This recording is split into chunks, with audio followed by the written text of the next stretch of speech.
There was a middle-aged commoner that suddenly finds himself reincarnated into the body of a young noble from a house teetering on the brink of collapse, and with no choice but to adapt, he must work tirelessly to save his new family from ruin. It all begins when this unsuspecting man opens his eyes for the first time in the body of Liam Hamilton, a young noble. As he sits at the dinner table during a lavish party, he's utterly bewildered, unable to comprehend how he ended up there when he was just sipping on an energy drink at a bar after a long day at work. Looking around, he stumbles upon a mirror and is horrified to see a child's face staring back at him. The realization strikes like lightning, and he lets out an ear-piercing scream, drawing the attention of everyone in the room, including his stern father, the head of the Hamilton family. Mr. Hamilton, visibly annoyed and embarrassed by Liam's outburst, chastises him harshly. He reminds Liam that, despite being the fifth son and the least significant among his siblings, he is still a member of the esteemed Hamilton family, and must act with the dignity of a noble at all times. Liam remains silent, utterly lost and clueless about the man berating him and the bizarre situation he's in. The maid beside him, mistaking his confusion for sadness over his father's scolding, tries to comfort him. She remarks that he should be grateful his father is in a good mood today because on another day, things could have been much worse. She then casually mentions the reason for the Count's rare cheer. He finally has a daughter after being blessed with a string of sons, and this party is a celebration of her birthday. As the pieces start falling into place, Liam slowly begins to understand that he has somehow been thrust into the role of a noble's son. Assuming it's just an incredibly vivid and peculiar dream, he resolves to sleep it off, confident he'll wake up back in his old life. But when morning comes, he wakes up in the same child's body. So the realization hits him that this isn't a dream, this is his new reality. Liam has no clue why he's been thrust into this bizarre situation, but with no other choice, he begins to accept his new reality and decides to go along with it. Dressing in the fine clothes of the young noble boy he now inhabits, Liam sets out to explore his surroundings. First on his agenda is checking out the balcony for a better view of the Hamilton estate, and as he steps onto the balcony, he is amazed by the vast expanse of land surrounding the mansion, which the maid proudly informs him all belong to the Hamilton family. While Liam is still figuring out how to adjust to this strange life, his older brother Bruno summons him for a serious conversation about their newborn sister. This is Bruno, the fourth son of the Hamilton family, and he seems to already have grand plans for their baby sister's future. He confidently declares that she must grow up to be beautiful so that she can marry into the royal family, a move he believes is the only way to secure the Hamilton family's future. Bruno then goes on to explain the dire situation the family faces. The Hamiltons are teetering on the brink of losing their noble status, having failed to achieve anything noteworthy for 3 generations. Their father, the current head of the family, represents the 3rd generation, and once he retires, leadership will pass to one of the 4th generation children.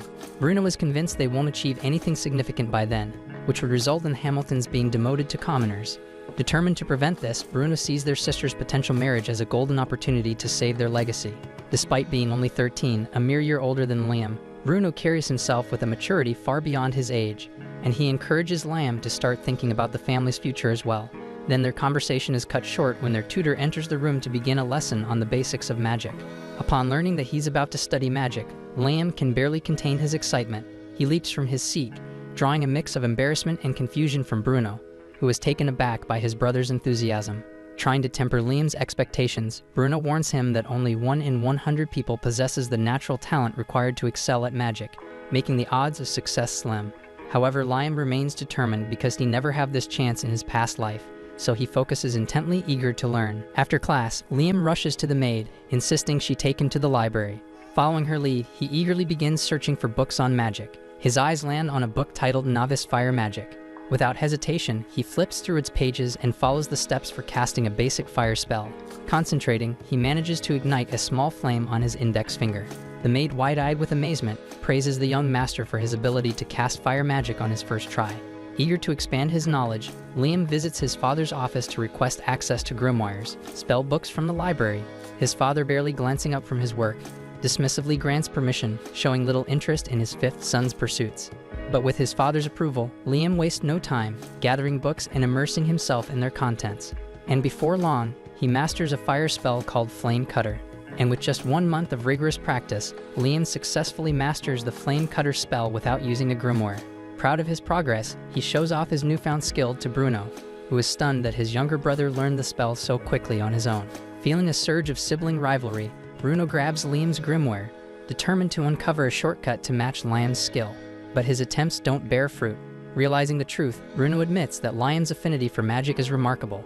so he encourages his younger brother to continue his studies, predicting that Liam's talent will bring him fame and status. However, Bruno also notes that Liam's growing brilliance might overshadow the rest of the Hamilton family, and he curiously asks if Liam's dedication is part of a plan to become the next head of the household. But Liam reassures him, explaining that he studies magic simply as a hobby and has no intention of competing for the throne, especially not against their eldest brother Albrecht. After that, Liam continues his magical journey, mastering every novice fire spell in the book, so he sets his sights on the next target, the novice ice spells. Liam's father then approaches him, having heard the buzz about his newfound magic abilities. Finally seeing some potential in his fifth son, Mr. Hamilton decides to take an interest, though with a hefty dose of skepticism. He then skeptically asks Liam to show his abilities, and Liam responds by freezing a book using his new ice magic. Mr. Hamilton is unimpressed and dismissively asks if that's the best Liam can do. But Liam explains that he's just started learning ice magic, and to prove himself further, he reveals that he mastered every novice fire spell in just 1 month. This revelation changes everything because Mr. Hamilton's stern demeanor melts into laughter, declaring that the heavens must finally be smiling on the Hamilton family. He encourages Liam to continue his studies, assuring him that more grimoires will be provided if needed. And for the first time, Liam feels genuinely supported by his father, and the encouragement ignites a stronger desire to grow his abilities. Later, as Liam heads to the woods to train, he notices one of the butlers whispering to his father about some bad news. Unaware of the situation, Liam continues to the forest, where he encounters a man in a white coat resting under a tree. The man casually asks if Liam is one of the Hamilton sons, and when Liam confirms, the man cryptically tells him to capture him. But when he sees Liam doesn't know what the hell he is talking about, he immediately dismisses his own comment. Changing the subject, the man inquires about Liam's grimoire, and when he learns that Liam is practicing novice magic, he offers to teach him something more advanced, and he immediately casts 5 different spells at once. Liam gets intrigued and eagerly accepts, and the man, impressed by Liam's lack of typical noble arrogance, agrees to teach him some tricks. He then starts with simultaneous spell casting, guiding Liam on how to create magic circles with both hands. Liam then manages to cast fire spells from each hand, and the man pushes him further, introducing the concept of casting 3 magic circles at once. But while Liam masters the technique, his magical reserves fall short of sustaining the spell. But despite this, the man is awestruck by Liam's raw talent, and casually mentions his own ability to cast up to 16 spells simultaneously. But unfortunately, the man's time is limited, and he regrets not being able to teach Liam more. And as a parting gift, he hands Liam a ring, calling it Magicpedia, an artifact containing the knowledge of hundreds of grimoires worth of magic. Then as Liam slips the ring onto his finger, a flood of magical knowledge invades his mind, filling his thoughts with hundreds of spells he can now learn at will. Excited by this newfound power, Liam quickly masters a wind attack spell, but when he uses it, the mysterious man who had been teaching him vanishes into thin air, leaving Liam thoroughly perplexed. And moments later, his mate appears, scolding Liam for wandering alone in such a dangerous place, and warns him that a suspicious individual has infiltrated the estate. She then hands him a book on novice summoning magic, a gift from Mr. Hamilton, and heads back toward the house. But before Liam can fully process this, the enigmatic man suddenly reappears. He reveals that he had merely concealed himself to avoid being seen by the maid, subtly hinting at the danger he might pose. With limited time left, the man offers to teach Liam one final spell. He then asks Liam to pick a spell from the summoning magic book, and after some thought, Liam selects a spell to summon a salamander, a low-level fire spirit. Following the man's guidance, Liam uses the ring to cast the spell. The summoning is successful, but the salamander is immediately absorbed into the ring. The man then explains that the ring functions as a limitless archive, recording every detail of the salamander's summoning process. Astonished by the ring's utility, Liam offers to return it, assuming it must be of great value. However, the man downplays its significance, describing it as a tool that simply spares the user from lugging around heavy grimoires. Relieved, Liam continues experimenting with summoning spells from the grimoire. But when he turns to seek the man's approval, he discovers that his mentor has disappeared yet again. But this time, the only trace left behind is a message scrawled on the ground, urging Liam to keep studying magic and to never reveal their encounter to anyone. Though their time together was brief, Liam considers the man his master and feels immense gratitude for his wisdom. A month later, Liam has mastered an impressive arsenal of attack and summoning spells. Then he combines his skills to create a functional furnace, using it to produce white charcoal. One day, Bruno pays Liam a visit and is astounded to find that Liam has already amassed a sizable supply of white charcoal, and even a bag of acro crystals, powerful items used to restore magical energy. Liam then proudly explains that he crafted the crystals himself by harnessing 5 types of magic simultaneously, a feat that highlights his exceptional skills. Bruno, impressed by his younger brother's progress, expresses his pride and shares his plans for the future. And he announces his intention to marry into a low-ranking noble family to gain independence from the Hamilton household. Bruno then elaborates on the importance of independence by sharing a somber chapter from their family's history. He then reveals that in a desperate attempt to salvage their noble status, their father once sent a large battalion to fight a sealed monster in a distant land. The campaign ended in a devastating defeat, with only a handful of soldiers surviving. But despite this failure, Mr. Hamilton and their eldest brother remain relentless in their pursuit to preserve the family's position, even if it means resorting to drastic measures. Fearing Liam might be drawn into these schemes, Bruno encourages him to also seek independence. Taking Bruno's advice seriously, Liam embarks on his quest for financial independence. He then sells his white charcoal, earning a hefty pouch of gold coins, and treats himself to a delicious bowl of ramen at a local eatery. Inspired by the meal, he decides to introduce ramen culture to the Hamilton household, and by using a nice spirit, he dehydrates noodles to create instant ramen and teaches the family chef how to prepare it. Confident that this product could become a profitable business, Liam presents his idea to a local trader. However, the trader declines, explaining that only the Hamilton family's eldest son, Albrecht, has the authority to conduct business on behalf of the household. Frustrated but undeterred, Liam leaves the shop, unaware that Albrecht has been eavesdropping on his conversation. Consumed by jealousy over Liam's growing skills and ambitions, Albrecht steps forward and declares that he will no longer allow Liam to act freely. Liam, however, returns home and remains motivated to pursue his goals. He then stores his creations in a dimensional storage system he crafted using a spell from the ring. And to circumvent Albrecht's control, Liam devises a clever plan and uses an unconventional summoning spell to create a clone of himself, tasking it with traveling to the far lands to sell his goods while he stays behind to produce more.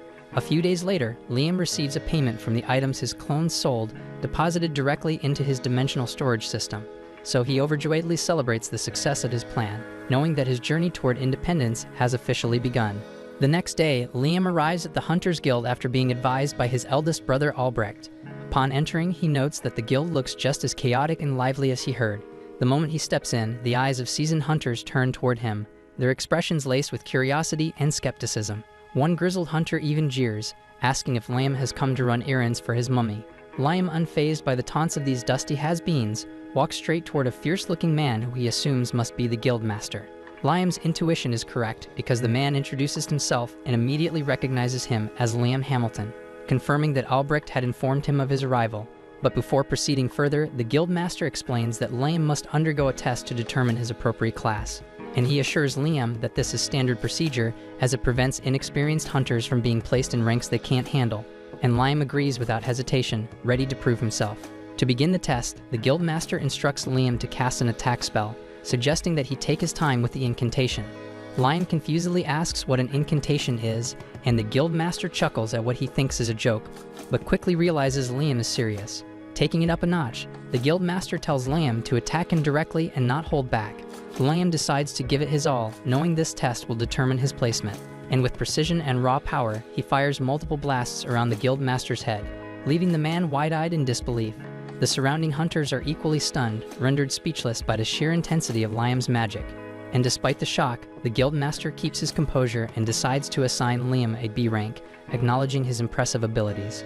Liam, however, remains stoic, giving no indication of whether he's satisfied or not. As Liam steps out of the guild, he examines his new B rank tag, unsure how to feel about it. While he's lost in thought, a charming girl with striking features approaches him. Introducing herself as Asuna, she comments on how dangerous it can be to hunt alone and proposes forming a party. Taken aback by her beauty, Liam is never one to miss an opportunity, enthusiastically agrees, and they then shake hands to seal the deal and set off together. While walking together, Liam reminds Asuna that they didn't take any hunting jobs from the guild, so she explains that hunting jobs are only assigned to A-ranked hunters and above. B-ranked hunters like them must find dangerous monsters on their own, kill them, and bring them back to the guild for a reward. As they continue, the two are suddenly ambushed by a pack of monstrous werewolves. With no way to escape, Asuna nearly loses her cool, but regains her confidence when Liam uses his magic to place self-growing monsters inside the wolves' mouths. This clever tactic leaves the werewolves incapacitated and exhausted, allowing Asuna to deliver the finishing blows.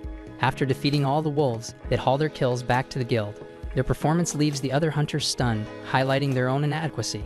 Even the guildmaster is impressed, especially since the duo managed to take down 42 wolves on their own. Recognizing their potential, he offers them an actual hunting job. The mission involves hunting a large caterpillar monster that could disrupt the arrival of an important guest in town later that day. And while Asuna is elated to have their first real assignment, Liam focuses on the challenge of fighting monsters infused with magic stones, which make them much tougher than ordinary beasts. Then, when they encounter the caterpillar monster, things go south quickly. And despite their efforts, nothing seems to work, leaving both of them exhausted. Even Liam tries every spell in his arsenal, but nothing seems effective against the creature, leaving him frustrated and feeling powerless. Asuna, discouraged by the difficulty of their first job, jokes about a meteor falling on the monster to end their misery. Inspired by her comment, Liam devises a plan to finish the creature for good. Then we see that by using Asuna as bait, he lures the monster to a deserted area and summons his item box to drop a massive boulder on it. The plan works perfectly, and they end up using the same tactic to take down a second caterpillar monster, and then they return to the guild with both monsters in tow. And their success leaves the guildmaster and other hunters dumbfounded yet again, to a degree that makes the guildmaster marvel how they managed to defeat two such formidable creatures in such a short time. And while the other hunters remain baffled by how Liam and Asuna managed to take down such formidable monsters, Asuna, ever the opportunist, tries to persuade the guildmaster to increase their reward. And she points out that without their intervention in defeating the second caterpillar monster, the important visitor could have faced serious trouble. Acknowledging the weight of her argument, the guildmaster agrees and offers to multiply their original reward by 5. And that makes Asuna beam with satisfaction, but Liam as usual remains indifferent. Later that day, the town gathers to await the arrival of the important visitor, and while standing among the crowd, Liam is approached by his elder brother Albrecht, who commends him for his recent successes at the guild. Albrecht then urges him to continue his hard work before leaving, but Asuna, observing the interaction, immediately labels him as rude. Liam agrees, noting that Albrecht has always seen him as nothing more than a nuisance. Still, their conversation is cut short as the important visitor arrives, and as the visitor makes his way through the crowd, he briefly locks eyes with Liam and Asuna, leaving her starstruck by his commanding presence. Later, Liam is formally introduced to the visitor, who reveals himself to be James Stanley. During their conversation, James comments on Liam's accomplishments and mentions that he is familiar with Liam's father. Shifting the topic, James inquires about the ring Liam possesses, claiming it once belonged to someone he knows named Raymond. Startled, Liam realizes James is referring to his master. James initially jokes that Liam might have killed Raymond to take the ring, but when Liam clarifies that Raymond was his teacher, James's demeanor softens. They then exchange stories about Liam's time as Raymond's student, and James finds the anecdotes amusing. Intrigued by Liam's potential, James decides to test the power of a student trained by Raymond. He then asks an acquaintance called Simon to shield himself from Liam's strongest attack. Normally, Liam doesn't bother with incantations, but he recalls reading that chanting can amplify a spell's power. With that in mind, he uses the names of his 3 favorite singers as a makeshift incantation and launches magic missiles at Simon. At first, Simon's magic barrier seems to hold steady, but the relentless missiles ultimately break through, knocking him unconscious. Witnessing this display, James is thoroughly impressed with Liam's capabilities, and as a reward, he offers Liam the title of a knight, granting him the independence he has long desired from his family. Later that day, James keeps his word and officially knights Liam, hoping this new status will help him step out from the shadow of his brothers and carve his own path. After the ceremony, James grows curious about Liam's time under Raymond's tutelage. Knowing Raymond's mischievous nature, he asks if Liam ever fell victim to his master's pranks. The question triggers a vivid memory for Liam and recalls the time Raymond gifted him 100 kilograms of gold dust as a graduation present, only to mix it with water in a lake and task Liam with perfecting the item box skill before he could access it. What seemed like a generous gift was in fact a cleverly disguised graduation test. Hearing this, James quickly deduces that the gold dust was a mere distraction and the true gift was likely hidden nearby, though not in plain sight. Determined to uncover the truth, Liam revisits the lake. Using his item box, he drains all the water from it, revealing a barren lakebed. As he wanders the dry expanse, he ponders his master's cryptic instructions. After some thought, Liam devises a plan. He carefully separates the gold dust from the lakebed and returns it to the now dry lake. The moment he completes this task, a hidden door reveals itself, leading him to an underground chamber beneath the lake. Descending the stairs, Liam discovers a letter and an ancient book waiting for him. The letter explains that the book, a maximum-level grimoire, is his true graduation gift. Liam then excitedly picks up the book and realizes it contains the power to access an entirely new world. Intrigued by the potential of this mysterious power, he dedicates hours to practicing its spells. But despite initial failures, he persists, and after multiple attempts, he finally succeeds in casting a spell that conjures a massive mirror. Stepping through the mirror, Liam finds himself in an alternate dimension, an expansive space entirely separate from the spellcaster's world. And he also learns that this space would grow in proportion to the caster's power, and Liam marvels at its capabilities, and also knew that unlike the item box, this space could house not just objects but even people, opening a realm of endless possibilities. Overwhelmed with gratitude, Liam silently thanks Raymond for leaving him with such a powerful gift. A month later, Liam and Asuna find themselves battling a massive frog monster. Liam attempts to use fire salamanders against it, but the attack proves completely ineffective. Instead, the attack enrages the frog, which prepares to unleash a devastating lightning blast. Sensing the impending danger, Liam activates his otherworldly powers, pulling Asuna into his alternate space to shield them both from the frog's deadly strike. The frog eventually collapses from exhaustion, giving Asuna the opportunity to deliver the finishing blow. They retrieve the frog's magic stone and bring it back to the guild. The guild master is astonished that they managed to complete the A-ranked mission, although he gives Liam most of the credit, dismissing Asuna's role. This irritates her, but she brushes it off, choosing instead to focus on her desire to grow stronger and match Liam's abilities. Seizing the moment, the guildmaster suggests that Asuna become Liam's familiar, explaining that this bond would align her powers with his and significantly boost her abilities. Asuna is overjoyed at the idea and immediately agrees, despite one caveat. As his familiar, she would be unable to refuse his commands, but she jokingly adds that she doesn't mind even if Liam decides to be sneaky with her, making the situation both awkward and amusing. And with no objections from either party, Liam agrees to the arrangement. The guildmaster then performs the ritual, requiring Asuna to kiss the back of Liam's hand, and as soon as the bond is formed, Asuna's power surges. She gains a unique ability that allows her to move at superhuman speed, almost like the Flash. But while impressed by her newfound strength, Liam remains skeptical about the familiar contract's effectiveness in boosting abilities so quickly, so to test his doubts, he decides to try it with someone else. Asuna then recommends a woman she knows named Jody, and when Liam makes Jody his familiar, the transformation is equally surprising because Jody suddenly appears younger and gains the ability to heal others through her cooking. Days later, James summons Liam to his mansion with news about the arrival of Princess Scarlet. He commends Liam for his remarkable achievements since arriving in town, explaining that these accomplishments have captured the princess's attention. James then goes on to reveal that the princess is eager to see Liam's familiars in action and observe their unique abilities.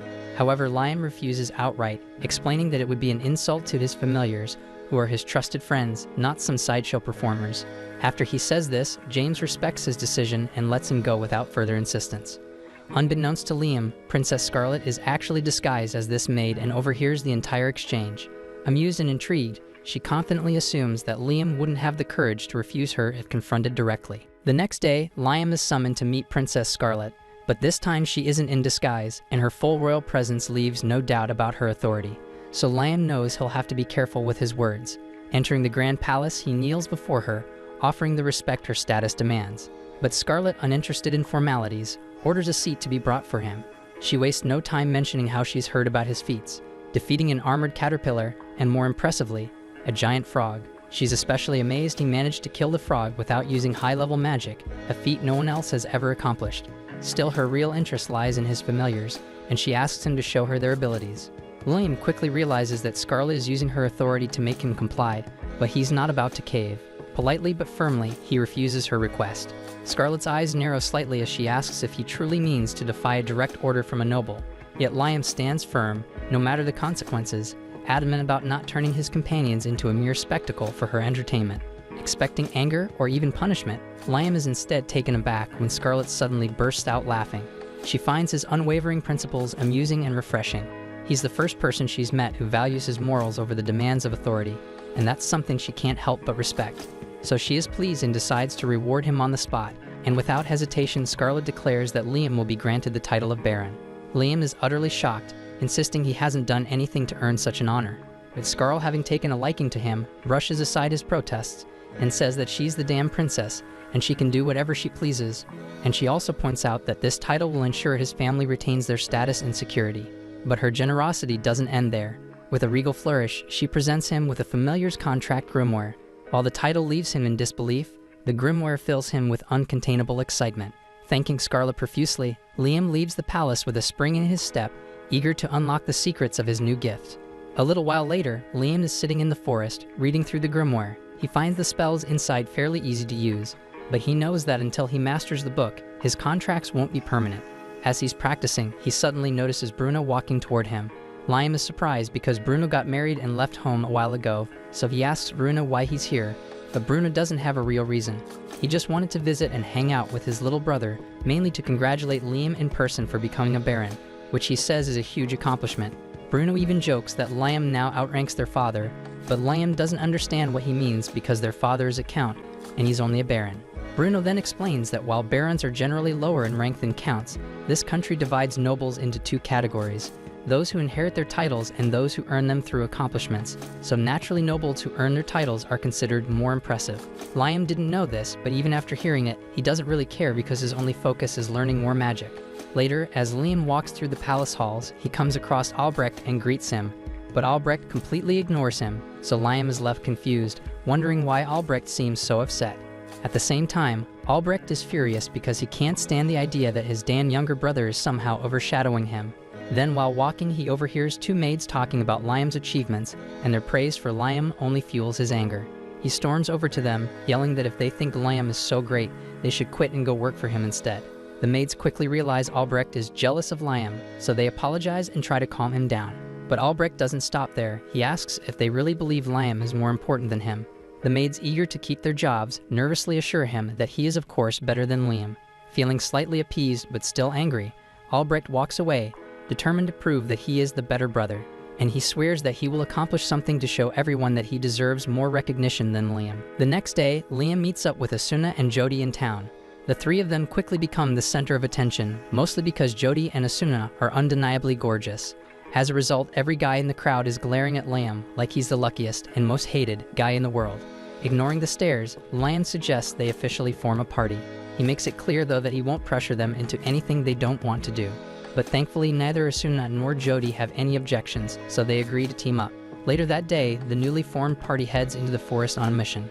And during the mission, Jody takes aim with her bow and lands a perfect shot, hitting a wolf in the neck. As the wolf stumbles, Asuna rushes in and finishes it off with a clean strike from her sword.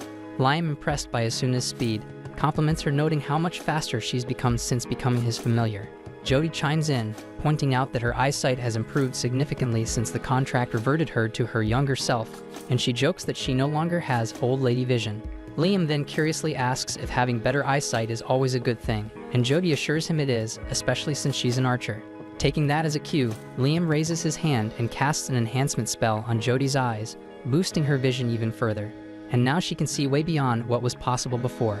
Asuna then intriguedly asks Liam what he just did. Liam explains that it was a basic enhancement spell to improve Jody's vision, so she gets excited and immediately asks him to cast a similar spell on her.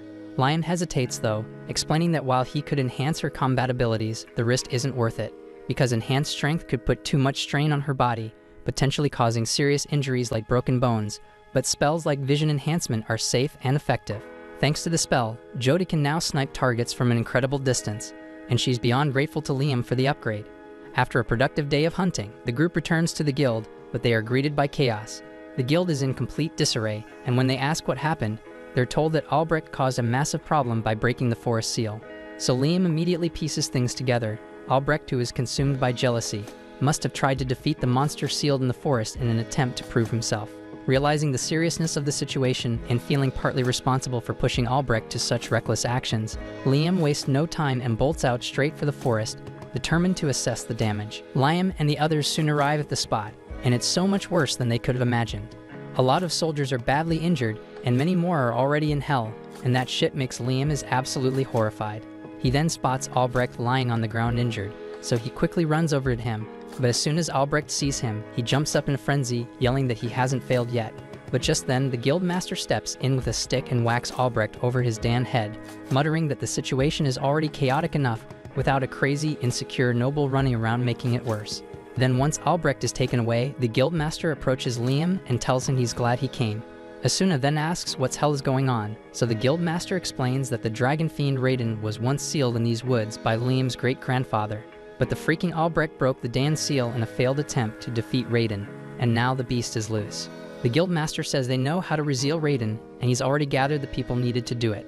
But the real damn problem is Raiden's children, and those little red-ons are the ones causing all the destruction so far, and also if they can cause this much damage, it's terrifying to think about what the real Raiden might do once he regains his strength. But luckily the big Raiden has been sealed for so long that it will take about a week for him to recover enough to attack, so if they can reseal him before then, they can avoid disaster. Liam is determined to help, so he races to Raiden's location and finds him guarded by his 3 little Radons. The little Radons aren't that big, so Asuna decides to take her chances and charges in for an attack. But before she can strike, one of the little Radons fires a massive fireball at her. She barely dodges, but the tree behind her is completely vaporized.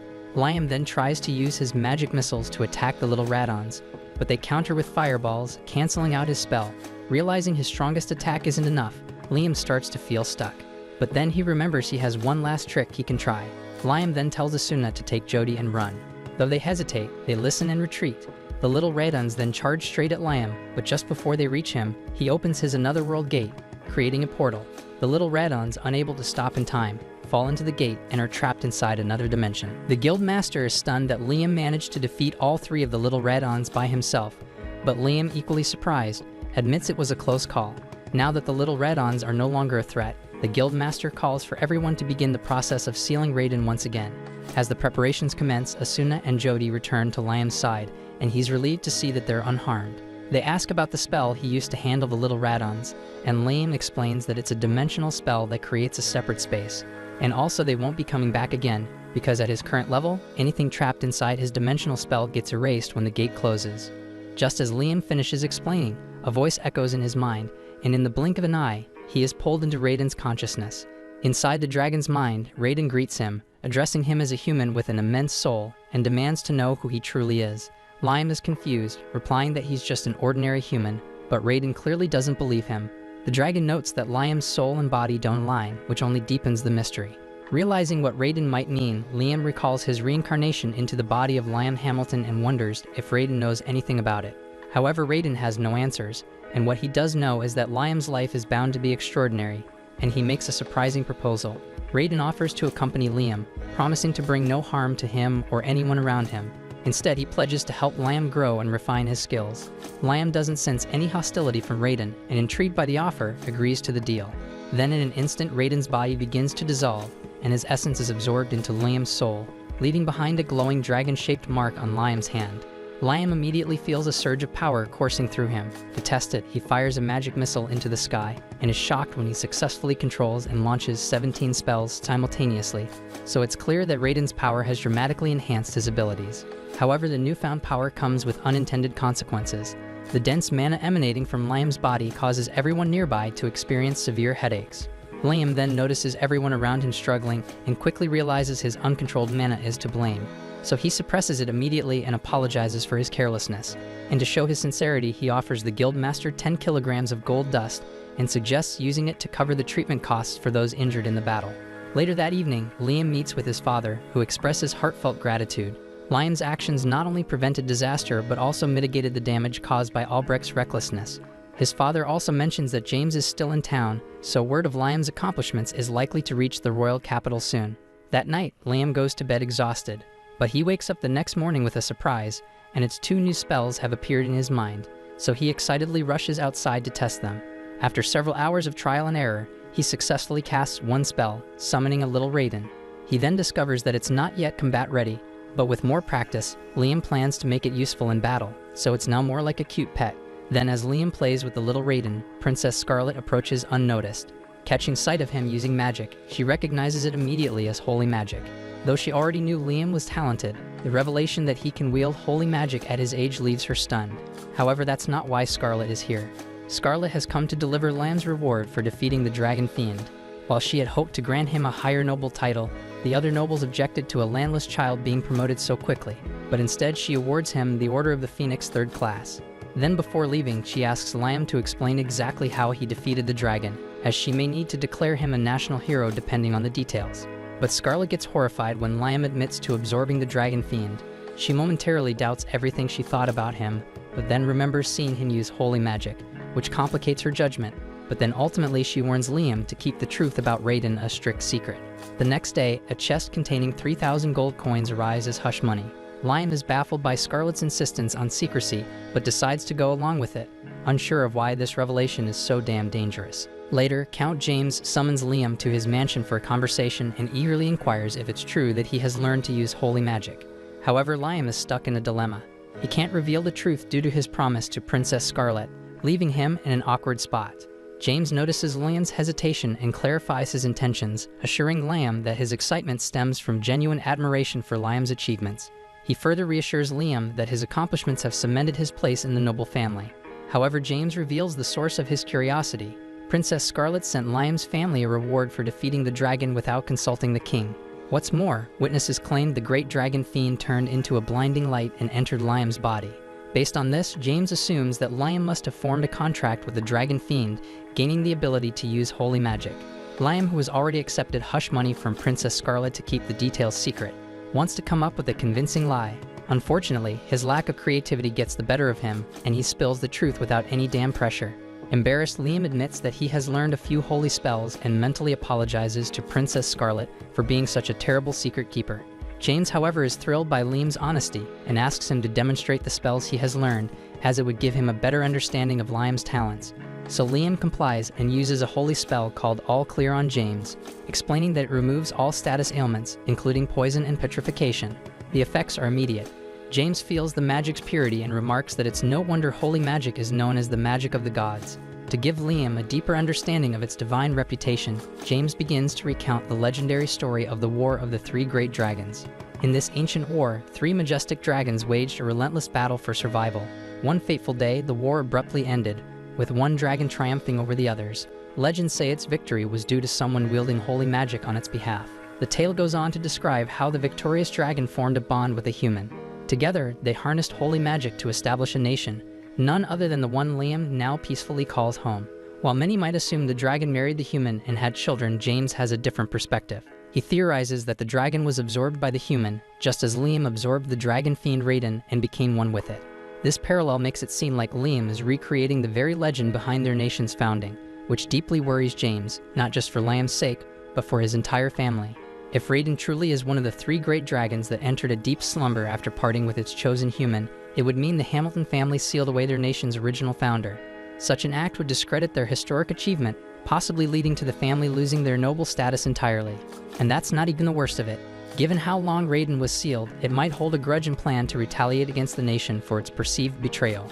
Although this isn't the truth, Liam now faces the monumental challenge of proving it. Determined, he reflects on his conversation with Raiden and reassures James that the dragon harbors no ill will. He explains that Raiden merged with him purely out of curiosity about his life. Satisfied with this explanation, James concludes that Liam may very well be their nation's savior. With that, James allows Liam to leave. Liam, eager to clear his mind, heads into town, where he soon runs into his two loyal familiars, Asuna and Jody. Then Asuna suddenly grabs Liam's hand and pulls him away from the bustling crowd before anyone can notice him. Liam confusedly asks what the hell is going on, so Asuna explains that word of his great achievement has spread, and now every adventurer in town wants to join his party. She hands him an extensive list of applicants, leaving him with the daunting task of choosing their next teammate. Later, Liam returns home and is greeted by the maid, who informs him that he has received hundreds of marriage proposals.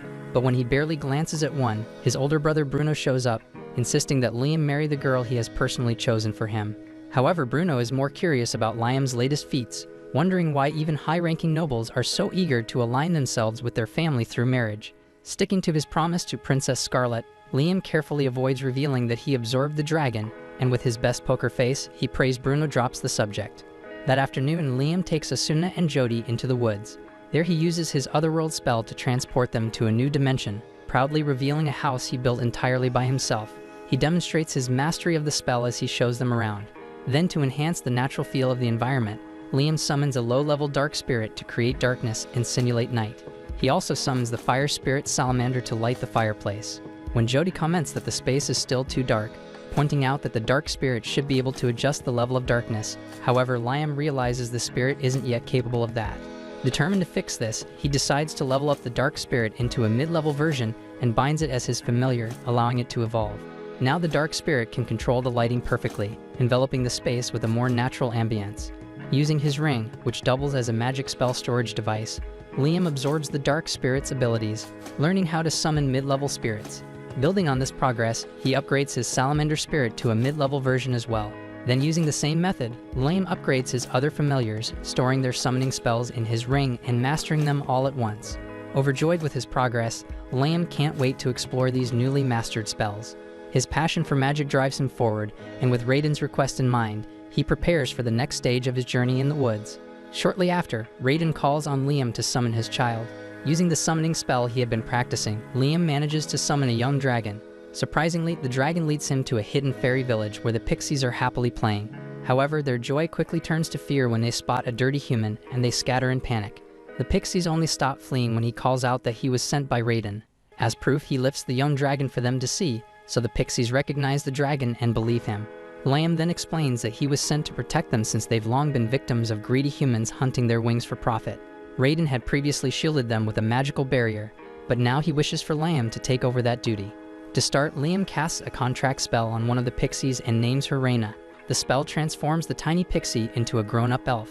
The other pixies are amazed, and even Raiden seems surprised by this unexpected evolution. He informs Liam that naming magical creatures can often trigger their growth into more advanced forms. Witnessing Reina's transformation, the other pixies eagerly beg Liam to name them too. Then, without wasting any time, Liam names all the pixies, resulting in a series of similar evolutions. Overwhelmed with gratitude, the newly transformed elves thank him profusely and even declare their loyalty and love for him. Wanting to help him as his familiars, the elves ask what they can do. So Liam cluelessly instructs them to build a village where they can live and thrive. He then appoints Reina, the first pixie he evolved, as the village chief, and she enthusiastically accepts the role. Then, while the elves busy themselves figuring out how to construct homes, Liam, drained from all the excitement, decides to explore. He soon senses a strong magical energy emanating from the woods. Following it, he stumbles upon a massive tree bearing a glowing fruit.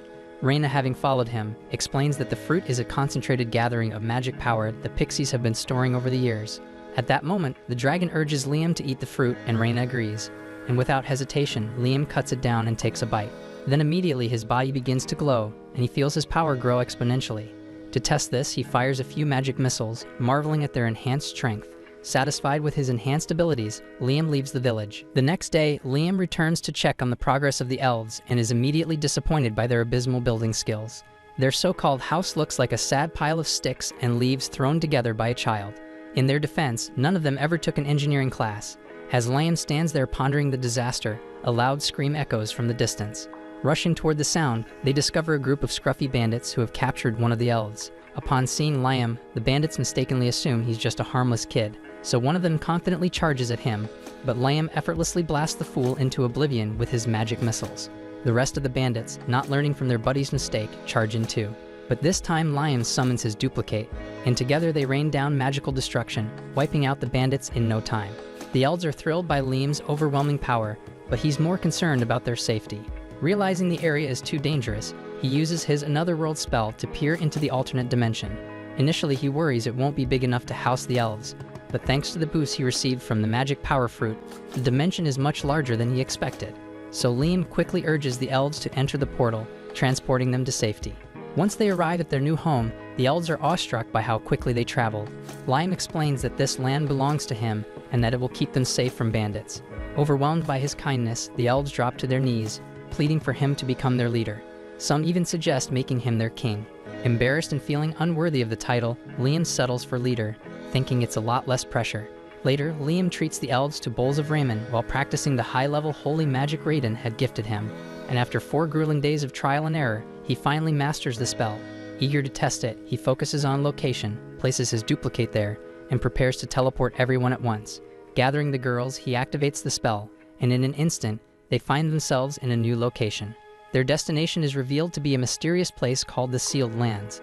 Then, while the girls marvel at the beautiful and eerie landscape, Liam excitedly talks about how he wants to perfect the spell even further, dreaming of teleporting anywhere he desires with ease. Just then, Liam steps forward, stretches out his hand, and breaks the seal on the land, revealing a more vibrant and breathtaking view.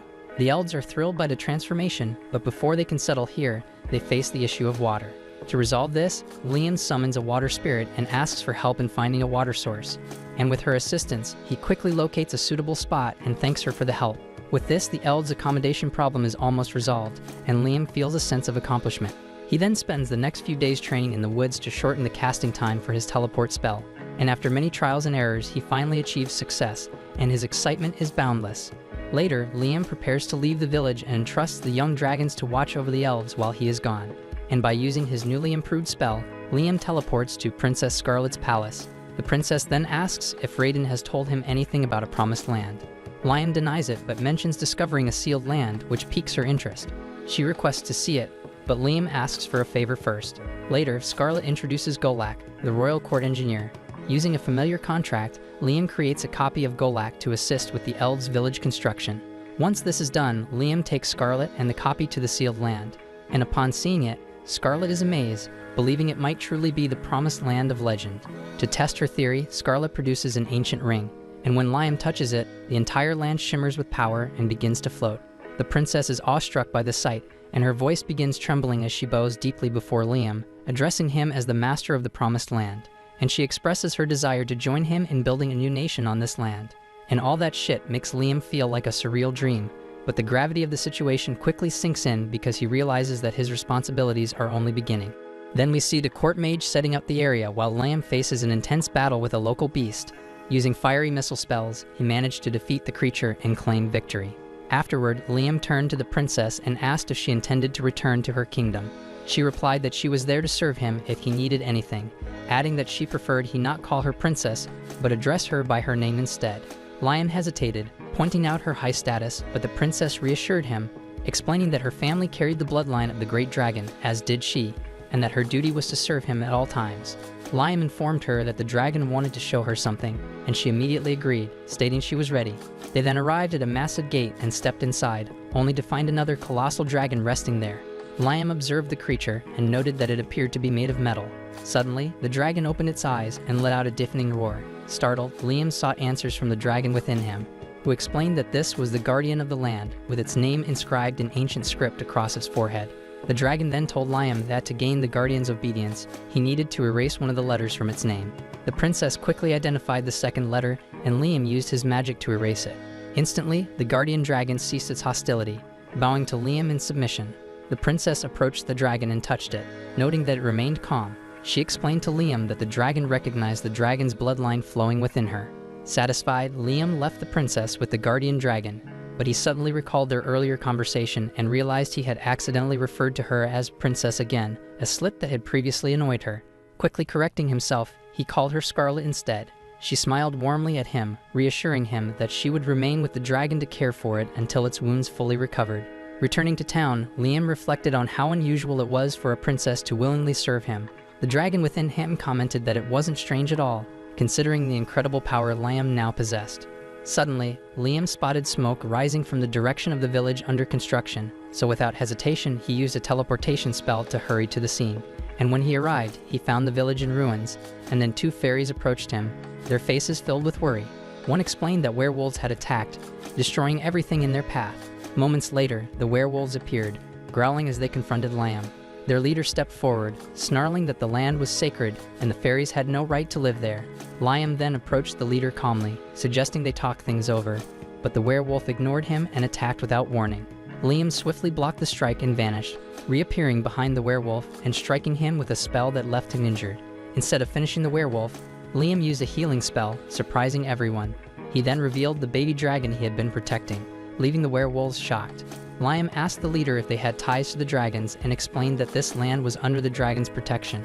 He added that the fairies served the dragons, and since he carried their power, they now served him as well. The werewolf leader, realizing his mistake, lowered his head in regret. Raina reassured him and suggested that he and his kin form a contract to serve Liam, just as the fairies had done.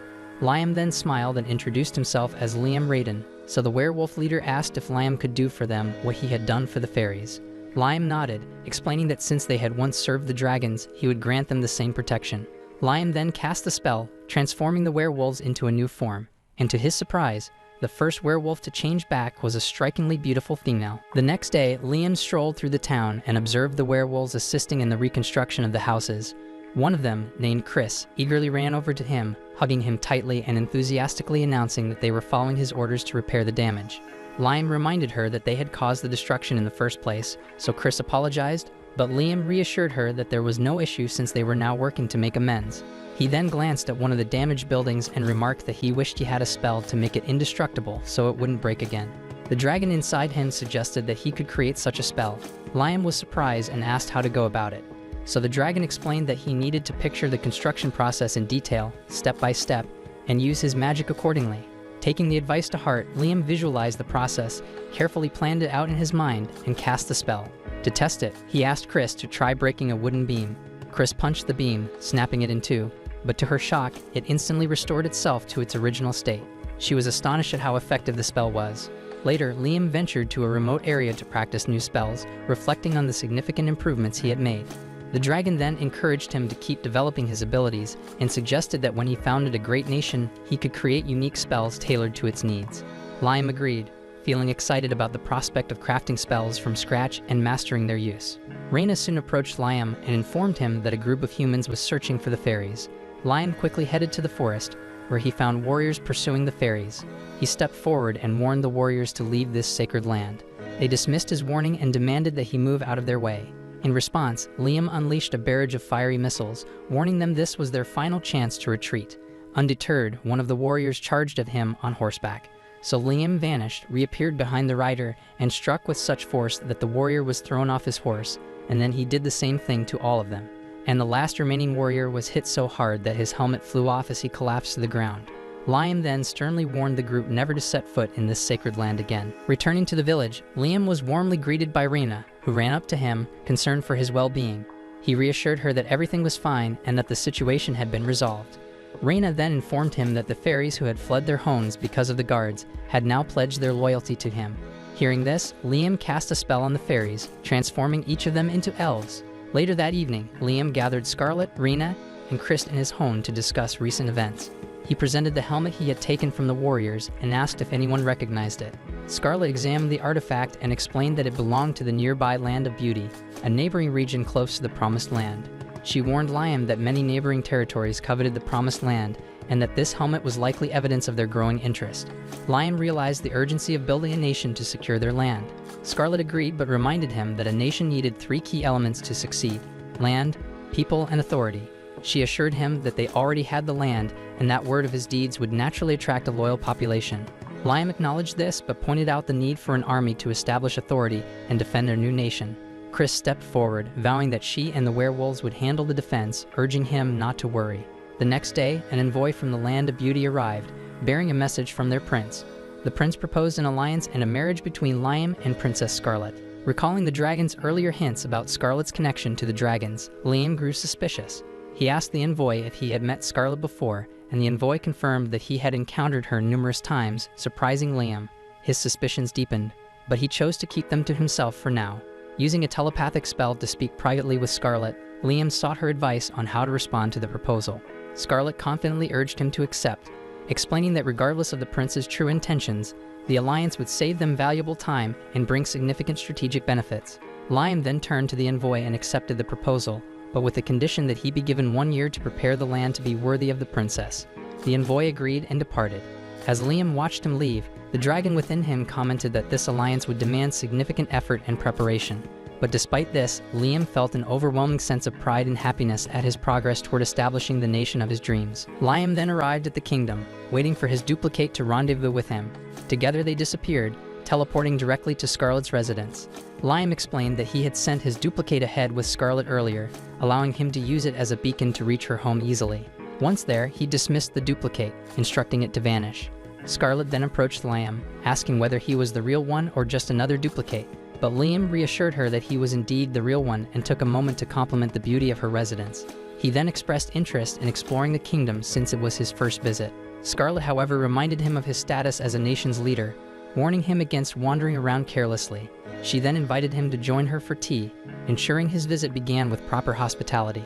While inside the residence, Liam suddenly sensed the presence of the dragon's spirit in the area. Intrigued, he asked the dragon within him if it was connected to this place. The dragon confirmed that something in the vicinity was tied to it. Growing more curious, Liam questioned Scarlet about this connection. Scarlet admitted its existence and led him to a dragon statue housed within the estate. She explained that the statue had been a treasured artifact passed down through generations in her family. Liam remarked that he could feel a powerful energy radiating from it. The dragon within Liam then instructed him to merge with the statue. Taken aback by this, Liam cast a spell on the artifact, triggering a surge of energy that caused it to merge with Scarlet's body. Scarlet, overwhelmed by the sudden power, instinctively released a training strike into the air before collapsing to the ground, visibly drained. The statue soon re-emerged from her body, its energy subdued, and Scarlet admitted that she had expended all her strength in the process. The dragon inside Liam then revealed that the statue was one of his creations, crafted to allow humans to access a fraction of his power. Liam asked Scarlet if the merge had granted her the ability to use the dragon's strength. Scarlet confirmed this, noting that during the brief fusion, she had been able to perform spells similar to Liam's, though it had left her utterly exhausted. The dragon then explained that there were 3 types of statues, with the golden one being the most powerful. However, the others had been lost in past battles. Liam boldly declared that they would create new ones, claiming he knew more about the process than anyone else. He then asked Scarlet for the specific materials required to craft a new dragon statue. Using his spells and alchemy skills, Liam successfully created another statue and handed it to Scarlet, instructing her to pour her blood onto it. When she did, the statue merged with both her and the dragon, granting Scarlet access to its powers. And this time she summoned a sacred arrow that struck with immense force but left her unharmed. She was amazed by the protective shield, comparing it to a living entity. Liam followed up by blessing the statue with a spell and naming it Ares, patron of battle. Scarlet tested her new abilities again, summoning a sacred spear that effortlessly cut through trees. She marveled at the extraordinary strength she now possessed. The dragon then revealed to Liam that similar power had been granted to another follower in the past. Liam then asked if the dragon was referring to the black dragon Raiden, and the dragon confirmed it. Intrigued, Liam asked if he could try the process himself, and the dragon encouraged him to proceed. Liam approached the Black Raiden, an enormous, imposing dragon that moved freely. Following the same process, he poured blood onto Raiden and used the merging spell. The dragon's energy fused with Liam, granting him incredible strength. He then unleashed a barrage of powerful missile attacks before the dragon separated from him, leaving Liam collapsing to the ground, utterly drained.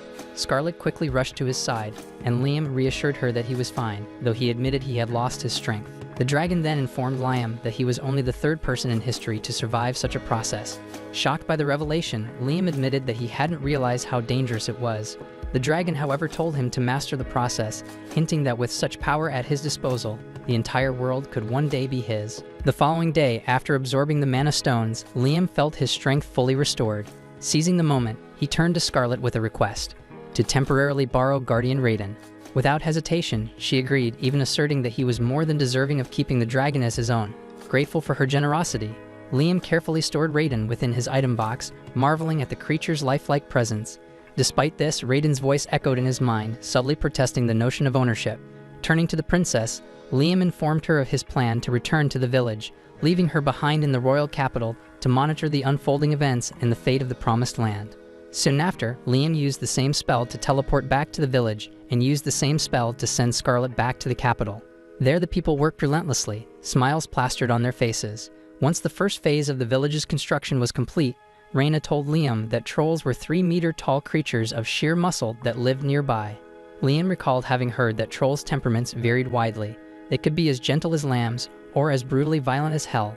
Unfortunately, according to the fairy, these particular beasts were downright hostile, with humans relentlessly encroaching on their territory.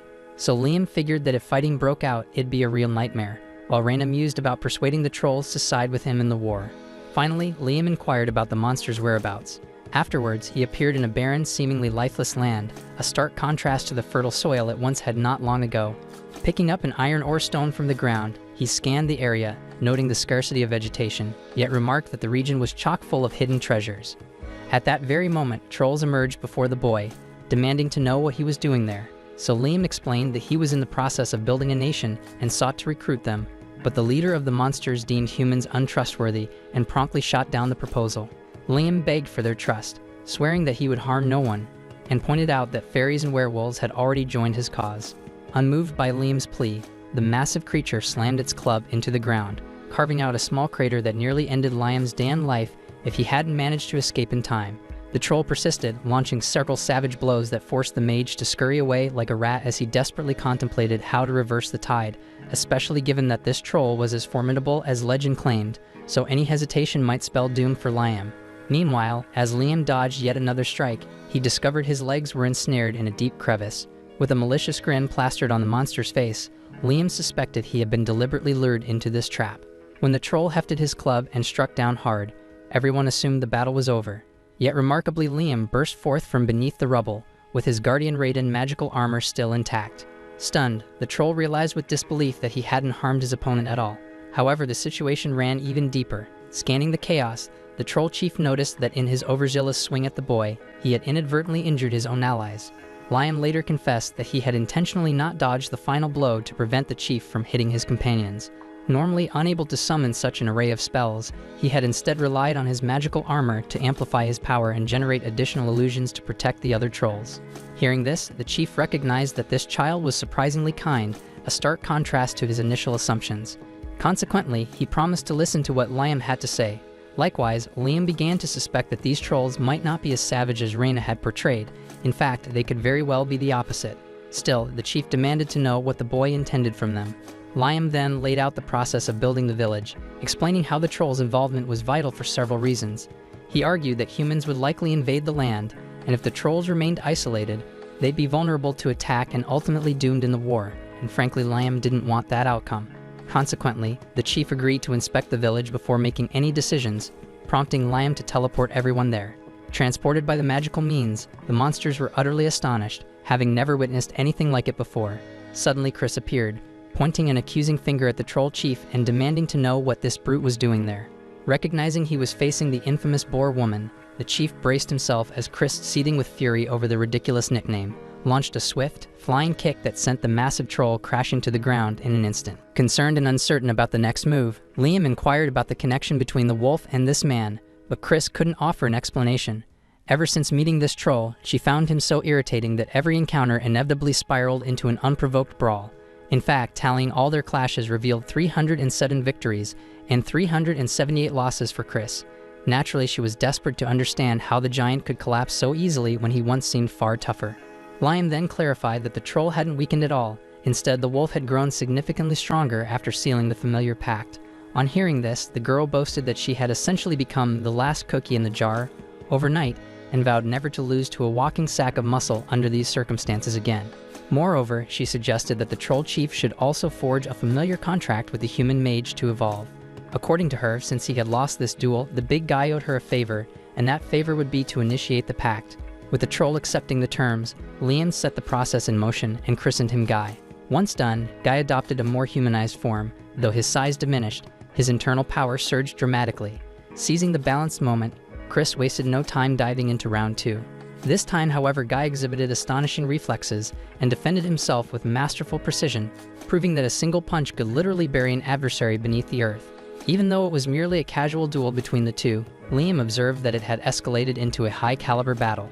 Guy's comrades watched in amazement as their leader grew even stronger than before, hailing him as a legendary Gigas, the natural evolution of trolls.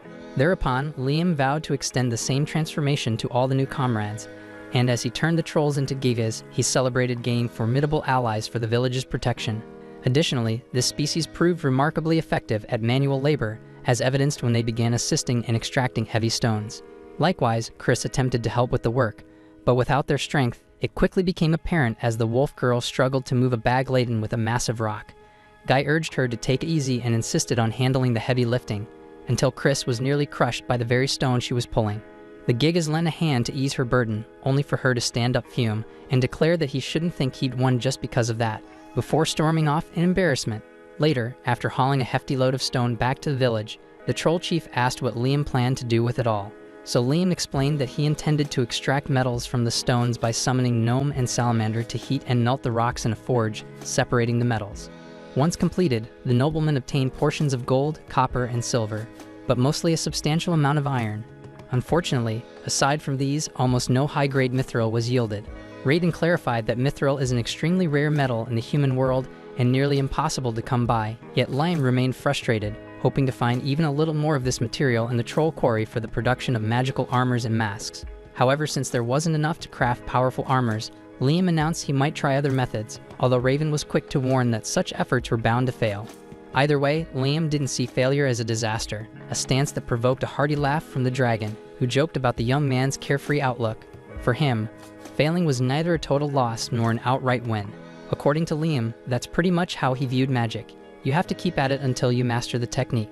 With this mindset, Liam had Salamander melt the iron and instructed Gnome to fashion a mold to pour the molten metal into. Once everything was set, he channeled Raiden's power through the mold. Recalling how Scarlet's armor had become far stronger once it was given a name, Liam figured he could repeat the process with iron armor. Before long, he christened the equipment Apollo, meaning sun, believing that naming it to match the mold would endow the garment with even greater power. Incidentally, Liam had used the same naming strategy for everyone in the village, giving each a name that suited their essence, and it was remarkable to observe how they all evolved according to the names they were given. In the end, Liam successfully produced magical iron armor, and even Raven had to admit that Liam's idea was brilliant and that he had fully realized his intention. Without a doubt, Liam provided endless amusement in the dragon's life. In the late afternoon, Liam racked his brains, searching for fresh names to empower more armor since he couldn't repeat the same one. Raiden then remarked that naming things was a primitive trick any human could pull off, and Liam agreed that it was precisely because it was so basic that its magic dwindled when overused. The next day, after some serious mental gymnastics, he managed to forge 15 more armors, handing them out evenly to 5 elves, 5 werewolves, and 5 gigas. During the first training session with these new armors, Guy and Chris got into it again, and Liam mused about pairing them up in the same group since they were so infatuated with each other. Perhaps a little friendly competition between them would spark the kind of internal rivalry that boosts their mission outcomes. However, tension mounted when a group of humans on horseback showed up, their malicious smiles widening at the sight of the elves. Without wasting a moment, the humans decide to chase after the elves, apparently eager to snatch everything up for the black market. But Reyna stayed cool as a cucumber and whispered something into Mina's ear. Catching the hint, Mina slowly approached the men. They assumed the elf was surrendering willingly, until she smashed the leader's face with a punch and swiftly took down several of his cronies. Liam watched the scene with pride, remembering how defenseless the elves used to be. Now, with many of them donning the armors he had crafted, they could stand up to threats. Yet just then, the bandit leader crept up behind Liam and pressed a knife against his throat. Even so, Guy, Chris, and Reyna breathed a collective sigh of relief, glad that it was Liam who was taken hostage. The bandit roared his seriousness, baffled by the reaction of these creatures, until Liam launched a power missile straight down the man's throat, ending him on the spot. Terrified by such raw power, the remaining humans scattered in a mad dash to flee. Following their victory, Liam stepped into the otherworld and performed a mass invocation of Celsius, ordering them to expel the seawater from the item box, separate the fresh water from the salt, and return both back to the box. The elementals grasped the command and executed the process, boosting the village's water supply for the new residents. Meanwhile, the very first Windine that had evolved into Celsius thanked her master for everything he had done. Her realm had expanded so much that she even learned to possess human objects, but she worried about catching hell from the Spirit King if she overused that ability. Liam was taken aback to learn such a king existed, and grew curious about what the elemental meant by possessing objects. She explained that a mid-level spirit learns to possess things, which is why so many pieces of equipment are inhabited by spirit powers. With that in mind, Liam forged a pact with Celsius and dubbed her Celsius Zero. After the transformation, the mage crafted another suit of armor and had Zero possess it. In the end, the process was a success, filling Liam with pride. Later, as he distributed the spirit-powered armors to his main allies, Liam grew even more excited to see that they could now cast spells. The trio was thrilled with the newfound strength, even though Chris and Reyna were wiped out from the high mana consumption. Despite his own fatigue, Guy vowed to use all this power to protect the people, prompting the other two to pledge the same. Amidst all this, Liam contemplated the incredible potential of mass-producing more mid-level spirit-possessed armors, believing it would provide the strength necessary to safeguard the nation. Yet Raiden thought Liam was damn naive. After all, if these 3 superior species were equipped with the new magical armors, they'd collectively wield the power of an entire army, capable of toppling another nation. And such immense power could be catastrophic if it fell into the wrong hands. Several days later, Liam made his way back to his hometown, where Asuna and Jody had been anxiously awaiting his return. They immediately chastised him for his recent absences, and then demanded that he fork over some cash, since he always takes all the money from their quests. Then at home, Liam surprised them by handing over a generous portion of the money that Scarlet had paid him to keep Raiden's existence a secret. The girls were utterly stunned by the enormous sum, yet they decided to hold on to it for themselves. Without wasting time, they head out shopping with the money. Instead of buying things for themselves, these naive choose to purchase a gift for Liam, who apparently has a ton of money already. They buy the only magic book available in the entire city, and from it, Liam learns a new spell. He thanks the 2 girls and then takes them to an inn where he reveals that he's in the process of building a country. They are shocked by his announcement. Then when he asks them to live with him there, he expects them to refuse, but Liam is surprised when they agree to follow him to the ends of the earth. They're all set to start the journey immediately, but Liam insists he must first master the new spell he learned from the magic book. He casts a spell called Dust Box, and before his eyes, a black box materializes. He spams the incantation repeatedly until he's confident he's reached the peak of his skill, then decides to test it out. explaining to the girls that the dust box works just like an item box, and its capacity is determined by the caster's mana. Curious about the differences, the girls watch as Liam places a slice of their food inside for 1 minute. When he retrieves it, the food reeks unmistakably of his grandma's foot. Realizing that this spell quickly spoils anything stored within it, Liam notes that while the dust box might be useful in certain special cases, he's not yet sure how best to apply it. At that moment, he spots a waitress carrying a bottle of wine. Without hesitation, Liam chases after her and manages to snag a bottle of freshly squeezed grape juice instead. He decides to mix in some yeast with the juice and then places the concoction in the dust box for 5 minutes, eager to see what happens next. When he retrieves it, the grape juice has transformed into wine, and Liam realizes his hunch was correct. The dust box ferments things lightning fast. Intrigued, he ponders what other uses it might have, but first he decides to test the precise relationship between time and fermentation. He places 10 bottles of grape juice into the dust box at 1-hour intervals, then calls Jody for a taste test, noting that although she appears young, she's a veteran hunter. Jody starts with the bottle that has been in the box for 1 hour and moves sequentially up to the one that's been in for a full 10 hours. As Liam watches her gulp down each glass, he begins drooling, nostalgically recalling the wild drinking parties he used to have with his friends. Meanwhile, Asuna accuses him of ogling Jody and promptly smacks the pervert out of him. Once Jody finishes her assessment, she declares that the 1-hour sample tastes like wine aged 1 year, while the 10-hour sample has the depth of a 10-year vintage. So Liam concludes that 1 hour in the dust box is equivalent to 1 year of natural fermentation. After the experiment, he takes Asuna and Jody back to his village, where they're astonished to see 3 different races working under his command. Bonds are quickly forged, and that night the village throws a lively party in celebration. The next day, they head into the forest and discover a bounty of wild fruit trees. Liam instructs everyone to collect the fruits so that he can turn them into wine and launch his own alcohol brand. True to form, Guy and Chris begin competing over who can pick the best fruit, prompting Reina to scold them for harvesting from the same trees. Suddenly, Liam hears someone crying out in pain. Rushing over, he sees a pale man attacking one of the evolved trolls. Without hesitation, he launches his power missiles at the assailant, sending him flying, though the attacker quickly rises and dashes off into the forest. Deciding not to pursue him, Liam turns to check on the injured troll. Guy is already attempting to revive it when unexpectedly, the pale man, now looking even more ghastly, lunges at Guy like a zombie. But despite the chaos, Guy manages to hold him back and restrain him, though the man remains uncontrollably frenzied. Liam suspects that the man might be suffering from a negative status effect, so he casts a dispelling spell on him.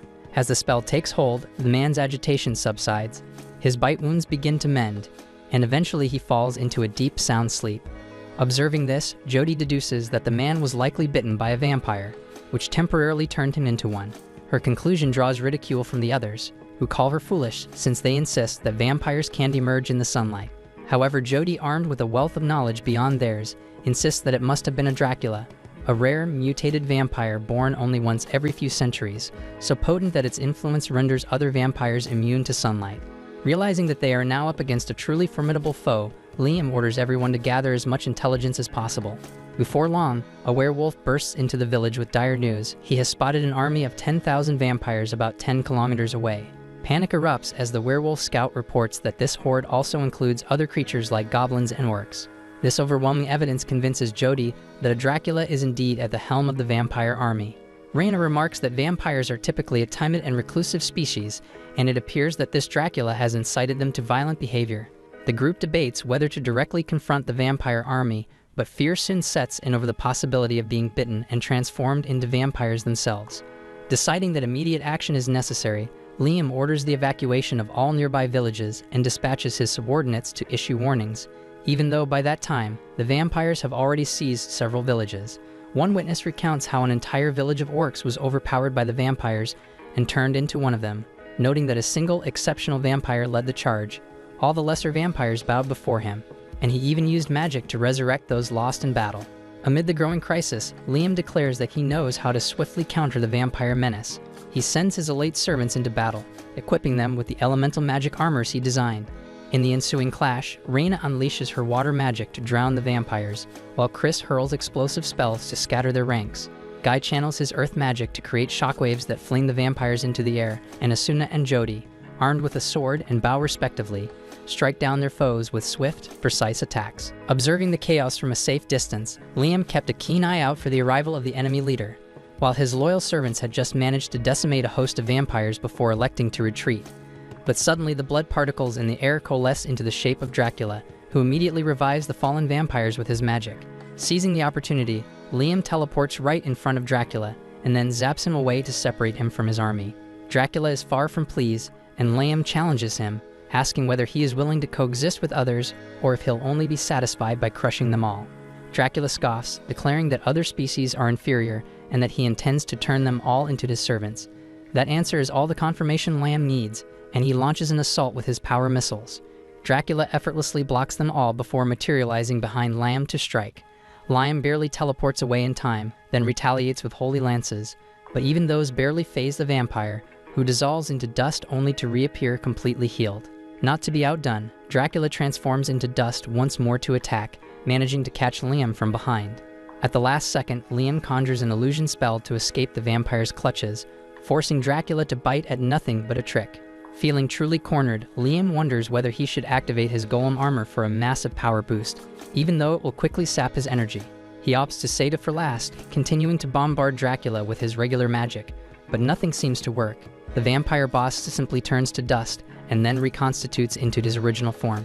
He taunts Liam, insisting that his attacks are futile because he is already dead and can regenerate infinitely from the surrounding life force. Declaring that the fight is over, he pounces on Liam, but Liam finally finds a way to defeat him. He swiftly summons the dust box and traps Dracula inside it.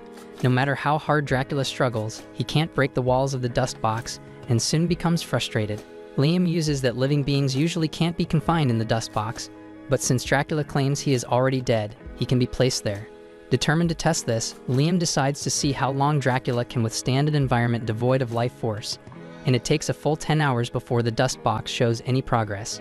At night, the dust box reports to Liam that Dracula has entered a state of suspended animation, meaning he is now basically rotten food, so Liam feels a surge of relief, thinking that he has finally won. After Dracula fell, Liam rejoined his crew and immediately asked about Dracula's minions. They reported that lately many of the subordinate creatures had been acting strangely dazed, though no one could determine the exact cause.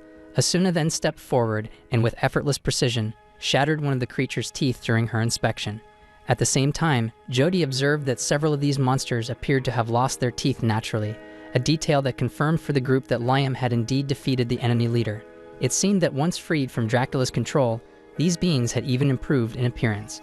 And with that matter addressed, Liam shifted his focus to other pressing issues. But then amid this turmoil, a violent surge of energy, what Raiden identified as Dracula's mana, suddenly swept over the newly freed creatures. According to Raiden, their bodies had been controlled by this pervasive mana, and with the source fading, the creatures were at risk of vanishing altogether. Desperate to avert disaster, Liam recalled how he had once cured Guy's friend with a clean sweep spell, a sacred technique known to heal any affliction. He then quickly cast the spell on one monster, and as expected, its burning mana dissipated.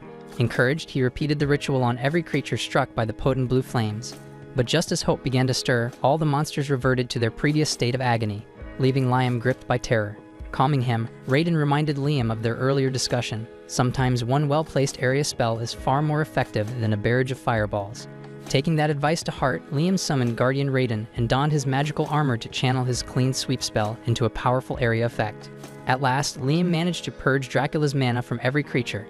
Overjoyed, the cursed humans and demi-humans finally returned to their original forms, free from their monstrous afflictions. The overwhelming relief, however, proved too much for Liam, and he fainted on the spot. Sometime later, he slowly awoke in the quiet of the night and asked how long he had been out. Asuna estimated it to be around an hour, and then Liam inquired about the others still affected by Dracula's mana. So they point out that they are saved and happily thriving now. Turning his thoughts inward, they then question what had become of Liam, remarking that he had been bathed in light, regenerating those on the verge of disappearing. At that moment, Chris rushes in a state of desperation to check on the master, and he explains that he's exhausted more mana than he ought to have. As Reyna arrives, Liam instructs them to gather the vampires, specifically those that have always been vampires, not ones transformed by Dracula's influence. The officers obey his command and round up the vampires for Liam, leaving him astonished to find that, among the 10,000 troops reportedly ready for battle, only a few vampires actually remain. One vampire steps forward and pleads with Liam, asking him to spare the rest by assuming responsibility for their actions. However, Liam makes it abundantly clear that he has no intention of slaughtering anyone. After all, these creatures were under Dracula's control. In fact, Liam envisions a future where the vampires can walk in daylight and integrate into the village he's building.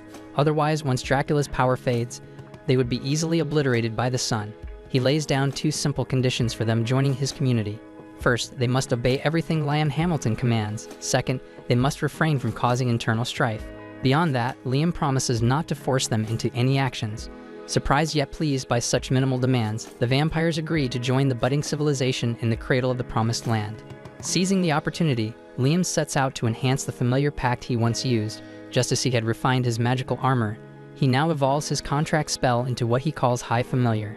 This improved spell ensures that the vampires' bodies won't vanish under sunlight. Furthermore, he decrees that the leader of the vampires shall henceforth be known as Alucard, elevating him from an ordinary vampire to a noble one with the ability to resist the sun's rays. After spending 4 days recruiting his new allies following the battle, Liam returns to check on Dracula, only to note that after 100 hours the monster's existence has entirely dissipated. Meanwhile, at his mansion, the Mark of Leonardo Berkeley sees that Dracula was defeated by a single human. Although he himself is not overly alarmed, the man monitoring the situation through a crystal ball is visibly terrified, lamenting that their plan to exploit the ensuing confusion as an excuse to deploy troops has fallen apart. Nevertheless, Leonardo insists that the focus should shift away from Dracula and instead be placed on the Dan one who defeated him. Although the recordings didn't capture the exact moment the Baron defeated the monster, it was clear to everyone that this young mage was something extraordinary. Leonardo was convinced that Liam Hamilton was a force to be reckoned with, a monster in human form, capable of conjuring 19 spells simultaneously and wielding the power of a dragon. Regardless of the specifics, Leonardo ordered his subordinate to investigate this young prodigy further. As for the land itself, they decided it would be conquered later. After the servant departed, Leonardo pondered quietly to himself how, at pivotal moments in history, an eccentric figure always emerges.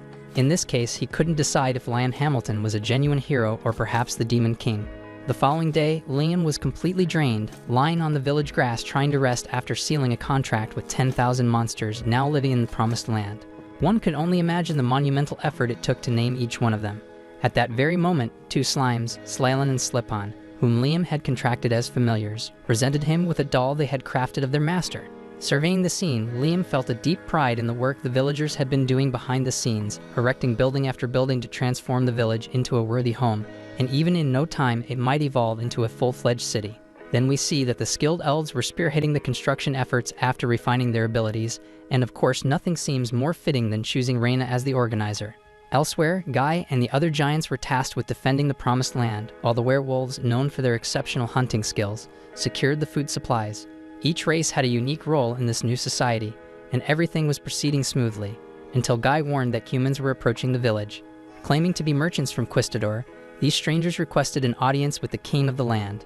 Despite their claim, Liam insisted he wasn't the king, a statement that left Guy perplexed since Liam clearly acted as the master of all the inhabitants. To settle the matter, Guy turned to the villagers and asked if anyone disagreed that Liam Raiden was their rightful king.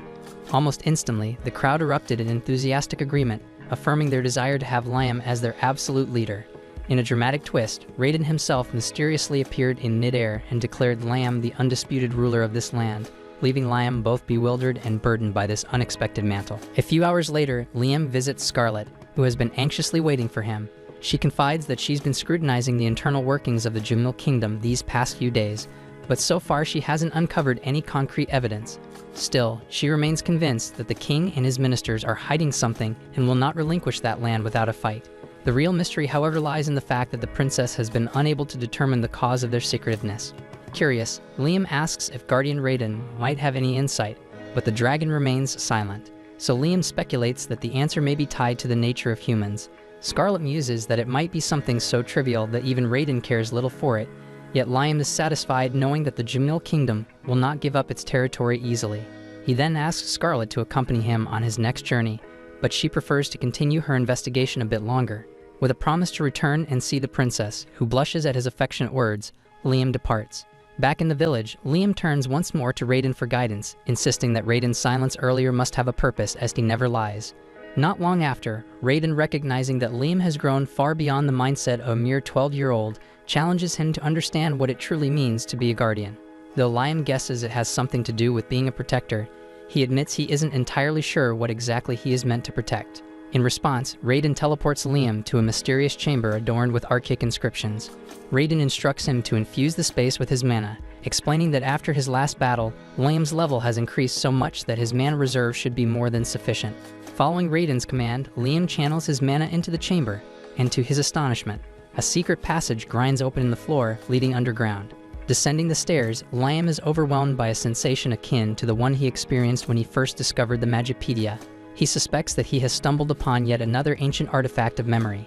Impressed by Liam's ingenuity, Raiden confirms that the cryptic writings on the walls are indeed remnants of ancient memories, and that the entire chamber is akin to an artifact, a repository of forbidden long-lost spells. Curious, Liam asks if these inscriptions might contain spells. Raiden explains that much like crows, which have a penchant for gathering shiny objects in their nests, dragons too hoard ancient and forbidden spells in their sanctuaries. For instance, Liam is now standing in a dragon's nest, a place where ancient and forbidden spells have been collected over the centuries, and the spell Liam sees on the wall is merely the first of many. And as he increases his mana, new seals will break, granting him access to other spells.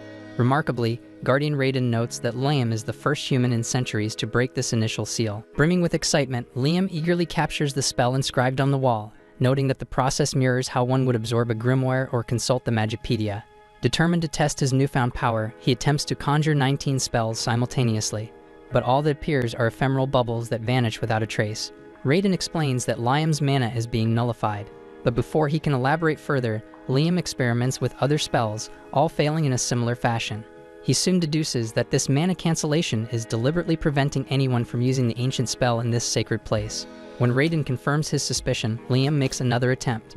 He encases himself in shimmering bubbles and dashes outside, only to have his spells cancelled once again. Undeterred, he retreats to the Raiden's nest and decides to activate the old spell using a stone he picked up outside. However, when he hurls the stone at one of the bubbles, nothing happens. Next, he fires a magic missile at the bubble, which splits it neatly in two. At that moment, Liam realizes that physical attacks seem ineffective, and the spells are being absorbed and merely multiply the bubbles. Raiden then reveals that the true challenge here is to solve the riddle and master the spell. He offers a clue: the bubbles multiply. According to Raiden, a wizard of Liam's caliber should be able to activate spells simultaneously. There should be one activation line that triggers the old spell, while the other lines are used to disrupt the multiplying bubbles with precise attacks. Although this method is slow, it proves effective. However, Liam believes he can expedite the process by invoking a contract. He calls forth a clone to assist with the strategy, announcing that he'll use one activation line for the contract invocation, and the remaining 18 to practice triggering the old spell. With renewed determination, he conjures the bubbles once more and begins the activation process, while his clone launches power missiles to shatter the bubbles. Raiden observes with approval as this combined tactic appears to accelerate the procedure. Liam resolves to maintain the assault for an hour until the activation is complete.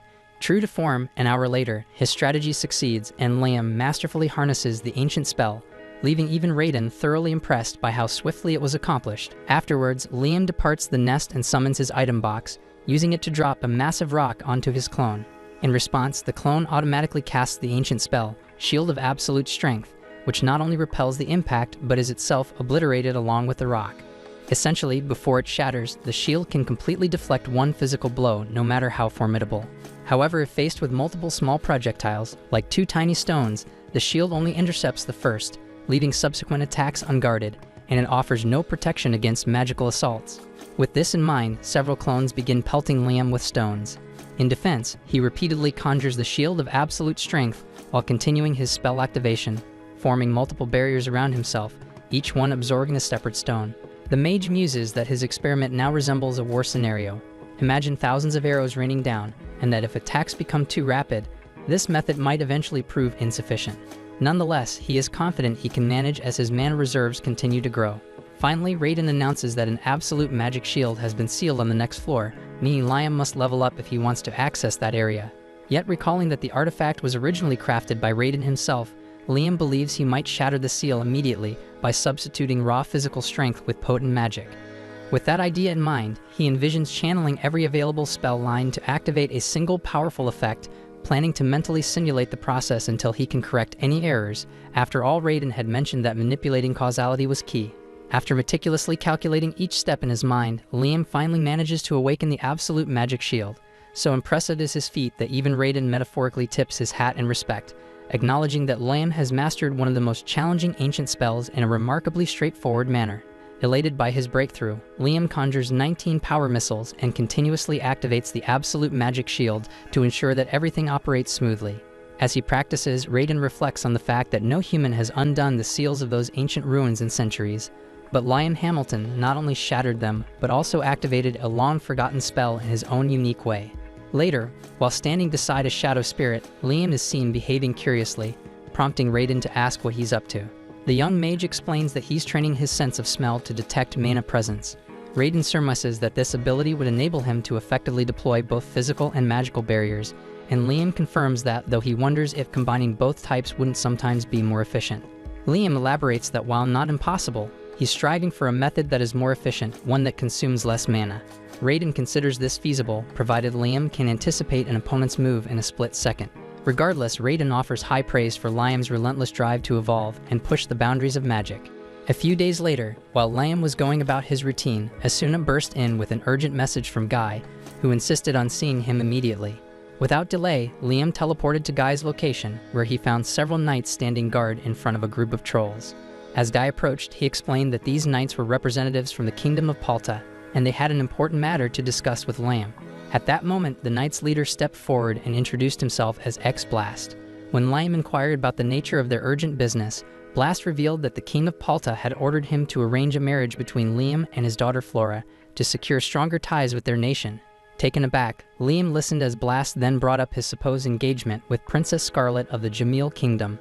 Liam explained that no engagement was planned for this year because there was still much work to be done, which only emboldened Blast.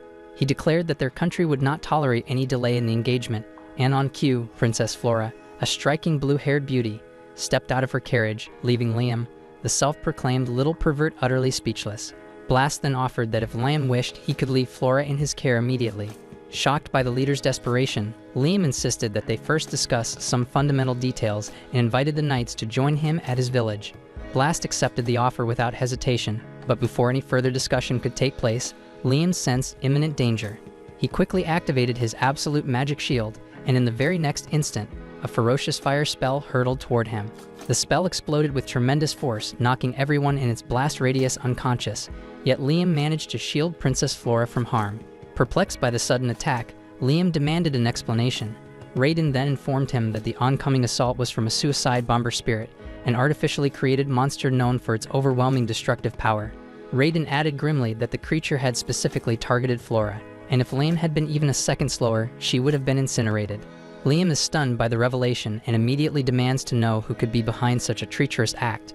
Scanning the area, he finds that Blast has vanished without a trace, leaving him to wonder if Blast himself orchestrated the attack. Raiden confirms his suspicions, remarking that such nobles are depraved and will stop at nothing to further their ambitions. Intrigued and enraged, Liam orders Guy to ensure Flora and the soldiers remain safe while he seeks answers. He teleports to Scarlet's palace and brings her to the explosion site, where Flora lies unconscious. There, Liam explains everything to Scarlet about Flora, and to his confusion, Scarlet reveals that no neighboring country has any princess by that name. Confused, Liam provides all the details about the man named Blast, who claimed that Flora was a princess from Palta. So she tells him that she's heard of Blast, and he is Palta's ruthless right-hand man who handles all the dirty work. And when Liam mentions the suicide bomber spirit, Scarlet pieces together the puzzle and says that Palta had intended to send a fox princess to marry Liam, only to have her killed immediately upon arrival as a pretext to spark a war. Scarlet then examines Flora, and she discovers a mole on her chest, reinforcing her suspicion that Flora is actually a clandestine child of a high-ranking noble, sent here as a sacrificial pawn. Before long, Flora awakens, and the unabashed Liam boldly declares that he expects gratitude for saving her life. Terrified, Flora pleads with him to back off, insisting that she is dangerous to him. She reveals a curse mark on her hand, confessing that even if he can shield her from external threats, she is doomed to perish. She begs him to leave her be, to spare him from the burden of her cursed existence. Unwilling to let her suffer alone, Liam grabs her hand and, channeling his holy magic, neutralizes the curse. He then asks if there are any other afflictions or traps on her body that he must remove. Flora, still in disbelief that the curse has been lifted, listens as Scarlet proudly boasts about Liam's ability to erase even the most insidious curses with his sacred power. Curious, Liam inquires about the nature of the curse, and Flora explains that it would have transformed her into a monster, forcing her to obey every command of whoever had cast it. Raiden suddenly realizes that a dark magical artifact was employed on her, and he suspects it is the very same item that was used to create Dracula, which ultimately provoked the assault on their village. Infuriated by this revelation, Liam swallows his anger and turns his focus to Flora. He tells her that since she has nowhere else to go, she should remain with them, and he vows that the Palta Kingdom will never harm her again. Later, in a more private setting, Liam and Scarlet engage in a candid conversation. Scarlet confides that all 3 neighboring countries in the region have long looked down on him, and that to silence their criticisms, he must demonstrate his power. When Liam asks if he should provoke a confrontation, Scarlet proposes a far more strategic idea. He needs to issue his own currency. She shows him 3 variations of the silver coins used in her homeland, pointing out that while the original is meticulously detailed, the copies distributed to the public lack those fine details. Liam grasps her meaning. By creating coins with a uniformly high level of detail for general use, he can prove that his technology is far superior to that of his rivals. Enthused by the idea, Liam immediately summons fire and earth spirits to forge his first batch of silver coins. Next, he decides to craft copper coins. Scarlet suggests that he add tin to copper, producing bronze coins instead, arguing that a blend with 70% copper yields greater detail. To her surprise, Liam opts to make coins with just 50% copper. Not long after, Asuna and Jody visit a merchant guild in their city to present Liam's newly issued silver coins. The guild manager is astounded because he can hardly believe that such high-quality coins are intended for widespread circulation.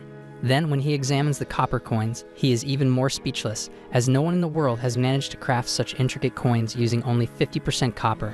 Intrigued, the girls ask him about the exchange rate of these coins, and he reveals that if all coins are maintained at the same high quality, their value could be up to 3 times that of the currency currently used in the Jamil Kingdom. Meanwhile, we see that Liam receives a letter from his eldest brother Albrecht, whose tone drips with arrogance as he demands a meeting to discuss matters of their country. When Scarlet reads the letter, she erupts in anger at Albrecht's audacity, insisting that Liam need not respond since Albrecht holds no real authority or position within the family. Agreeing with her, Liam decides to ignore Albrecht and instead extends an invitation to his brother Bruno, whom he truly respects, to visit his domain. Bruno is taken aback by how advanced Liam's country has become and formally requests that their family establish business relations with it. Although Liam is initially surprised by this proposal, he consents because Bruno's request appears sincere. But before finalizing the deal, Liam reaches out to Scarlet telepathically for advice. She advises him to treat Bruno with kindness regarding taxes and business regulations, but to be stern with Albrecht if he ever appears, demonstrating that while he values his friends, he won't tolerate any disrespect. Satisfied with the counsel, Liam finalizes the business arrangement with Bruno and later retreats into his pocket dimension. In his private training, Raiden comments that leveraging currency to assert dominance is clever, but it only works on the perceptive people. He worries that unintelligent invaders might keep trying to overrun Liam's territory, and Liam needs to train to fight them off. So Liam begins contemplating how to improve his combat prowess, acknowledging that magic alone has its limits. Raiden suggests that Liam can use his magical energy to fortify his body, though Liam initially struggles to grasp the concept. Raiden then demonstrates by channeling his mana throughout his body, and with a sudden flash, he appears before Liam as a diminutive little rude girl. Startled by this unexpected transformation, Liam watches as the lowly dragon circulates his magic through his limbs, leaping effortlessly around the room. Inspired, Liam tries to replicate the technique. He concentrates his mana into his legs and attempts a high jump, but he cannot sustain the form for long and ends up crashing down. Raiden is impressed by how quickly Liam adapts, even though he still has much to learn. He then conjures several magic-absorbing bubbles around Liam's head, hands, and feet, instructing him to fill each with varying amounts of mana to hone his control. Although Liam initially fumbles with the process, he perseveres, training tirelessly until he can seamlessly circulate his magical power throughout his body. After Liam became proficient in channeling mana through his body, Raiden announced that it was time to move forward with the training. In an unexpected move, the dragon momentarily fused with Liam before separating again, refining an essential aspect needed for the next phase of their training. Without warning, Raiden conjured a rope fashioned entirely of light from his palm and announced that they were to engage in a tug-of-war challenge. When instructed to pull the rope, Liam tugged with all his might, yet the rope remained stubbornly immobile. Raiden explained that to set it in motion, Liam needed to infuse additional mana into his hand. Instantly, Liam channels about 10% of his mana into his grip, managing to budge the rope ever so slightly. In response, Raiden mirrors the move. Realizing the lesson, Liam deduces that the purpose of the exercise is to measure the mana expenditure required to fortify oneself and then adjust his own output accordingly. And Raiden tells Liam that he is right. Focusing intently on the glowing mana coursing through the rope, he fine-tunes his control to match Raiden's flow. Suddenly, Raiden shifts tactics, channeling his mana into the open air rather than the rope, making it far more elusive to detect. Although Liam struggles to keep pace, he persists until the end, at which point Raiden announces that he has passed the second round of training. For the final challenge, the dragon commands Liam to unleash as many magic missiles as he can at once. Expecting to fire his standard 19, Liam surprises himself by launching 29 missiles in a single burst, even though his overall mana capacity remains unchanged. With a smug smile, Raiden explains that by refining his sensory perception and mana control, Liam has effectively optimized his spell casting efficiency. Overjoyed by this revelation, Liam realizes that he now possesses the refined skills needed to wield his immense power with precision. The following day, Liam convenes a meeting with his key underlings at Scarlet's mansion. During the discussion, Reina points out that they are running low on salt and drinking water. Liam assures her that he will replenish their supplies. This prompts Asuna to wonder aloud how he manages to procure these resources in the first place. Liam explains that he simply dispatches a clone to the sea, then uses his item box to separate the salt from the water. The girls, however, feel that there must be a more efficient method. After all, as their leader, Liam shouldn't be burdened with such menial tasks. He says that he will think about it when Scarlet rises from her seat and asks Raiden whether there are any saltwater lakes or similar places nearby where they might mine salt near the Promised Land. Raiden now fully embraces the lowly lifestyle even when he is inside Lamb, and tells Scarlet that there might be a promising source of salt to the southwest of the city. After all, wild cattle and sheep are known to graze there. Although the others are puzzled about the connection, Scarlet quickly explains that these animals have an insatiable habit of licking rock salt. They agree to investigate the area later, wrapping up the meeting on that note. As the group leaves the room, Asuna wistfully suggests that if their kingdom had an ocean, their salt problem would be solved once and for all. Scarlet chimes in with an intriguing historical tidbit. Long ago, this region was once washed by an ocean until, during the War of the Three Dragons, Raiden hurled a mountain that severed the ocean from the Promised Land. Liam is stunned by the sheer scale of power that the dragon within Raiden possesses.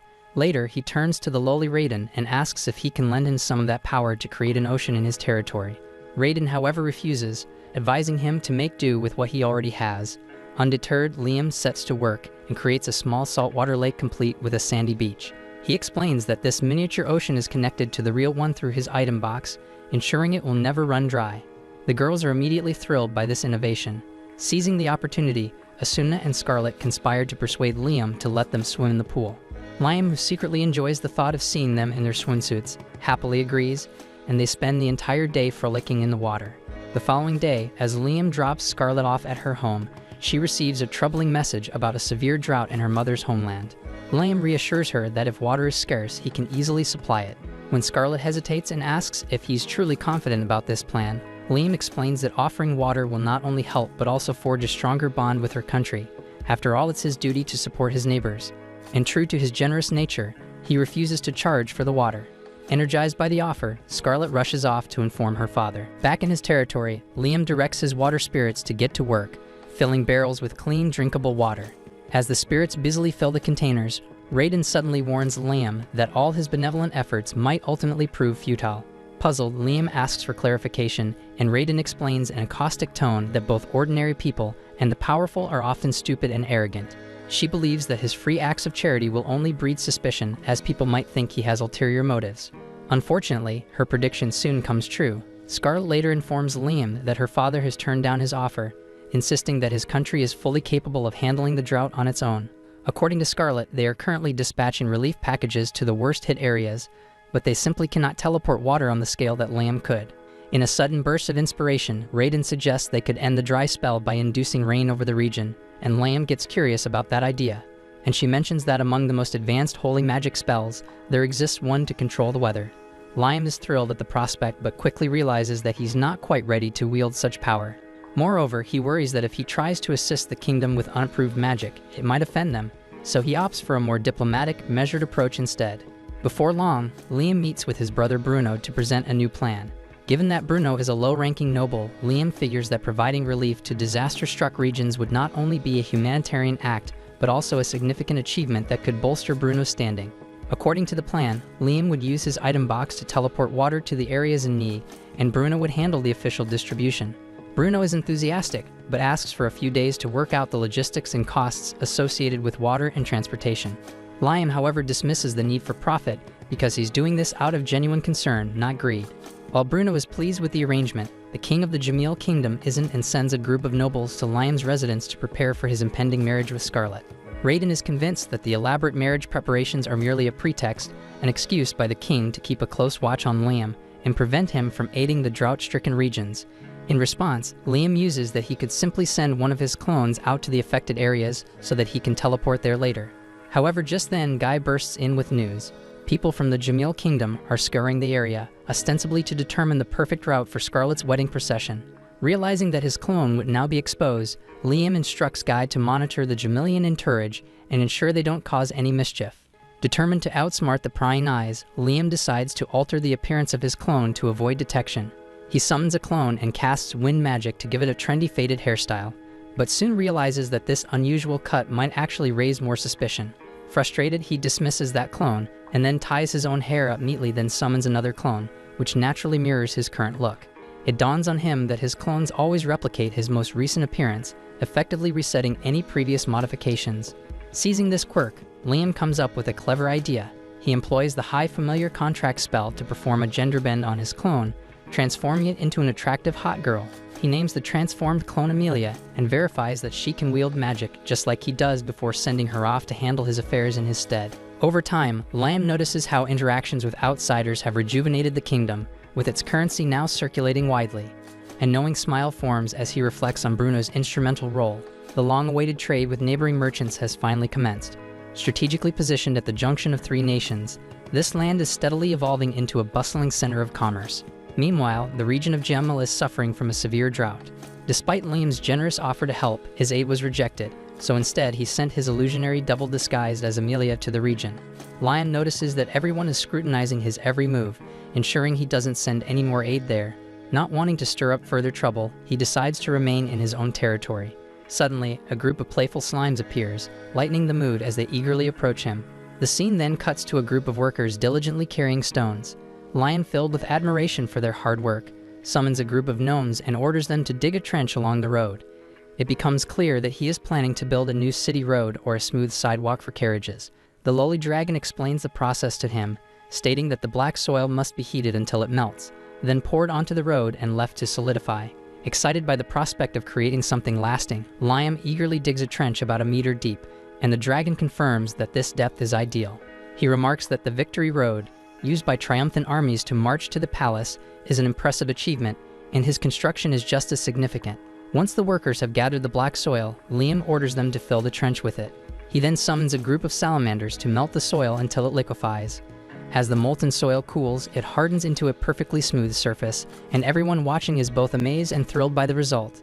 Not content with just that, Liam decides to expand the roads leading out of the city. He envisions that when visitors arrive, they should find a well-paved path free of obstacles, a critical link connecting cities and nations. After the initial paving is completed, Liam lies down on the road, seemingly inspecting it or searching for a flaw. He then orders the salamanders to melt the top 10 centimeters of the surface, and next he commands the gnomes to adjust the road so that its center is slightly elevated. To test his plan, he pours water onto the road, and his idea works perfectly because the water no longer pools in the middle. Satisfied with the outcome, Liam resolves to implement these improvements on all roads throughout the kingdom. After a while, Liam settles down in the forest for a moment of respite, tying a rope around a sturdy tree and leaning on it. Almost immediately, he loses his balance, first once, then a second time.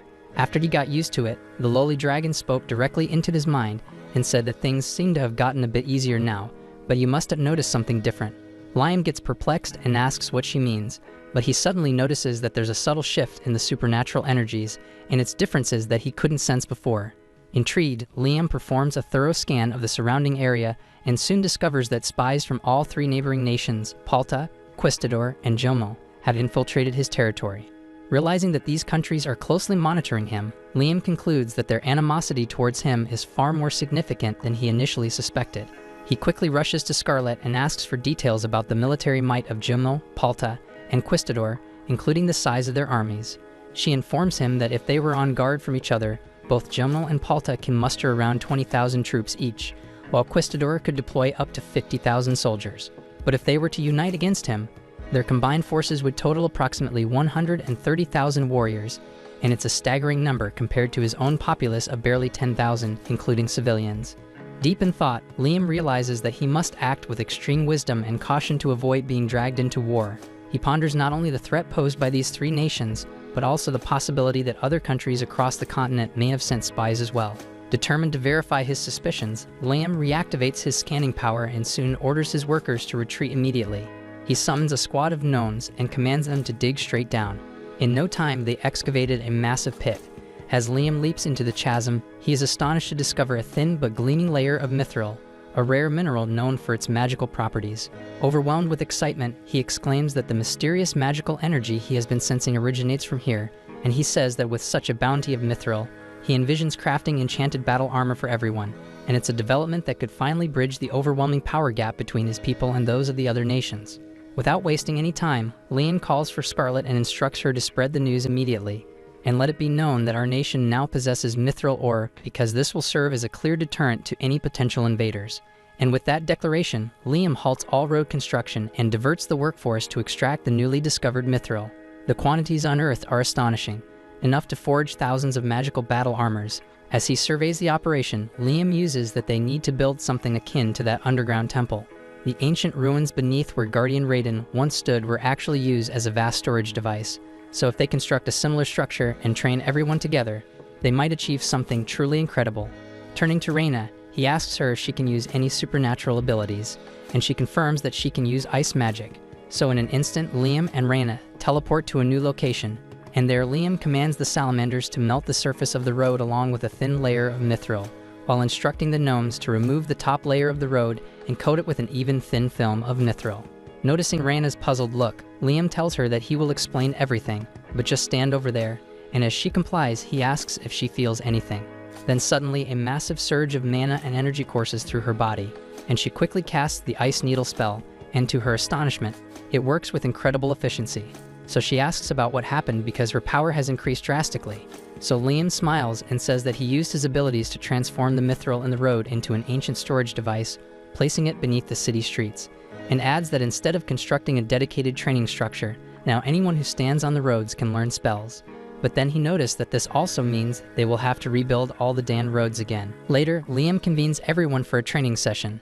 The trainees unleash a barrage of fireballs at him, yet he effortlessly deflects them with his superior shield. Next, they try launching ice needles, but he parries those as well. Even when the slimes whip up a violent wind cyclone, Liam stands firm. The secret to his resilience lies in the ancient storage devices he embedded beneath the city's roads, which now serve as an immense energy source. With this setup, anyone standing on these roads can tap into that power. Even those with little to no magical training can help defend the city. But he says that this is not all, so Reina in awe asks if there's more, and with a confident grin, Liam replies that with him she is going to witness the impossible. He then tells her to stand over the road again and tries to cast the phone spell. Reina then gets intrigued and quickly positions herself and utters the spell's name, and to her astonishment, it activates instantly. The phone spell is a telepathic communication incantation that allows her to speak to someone else solely through her thoughts. Even though she's never attempted it before, she casts it effortlessly.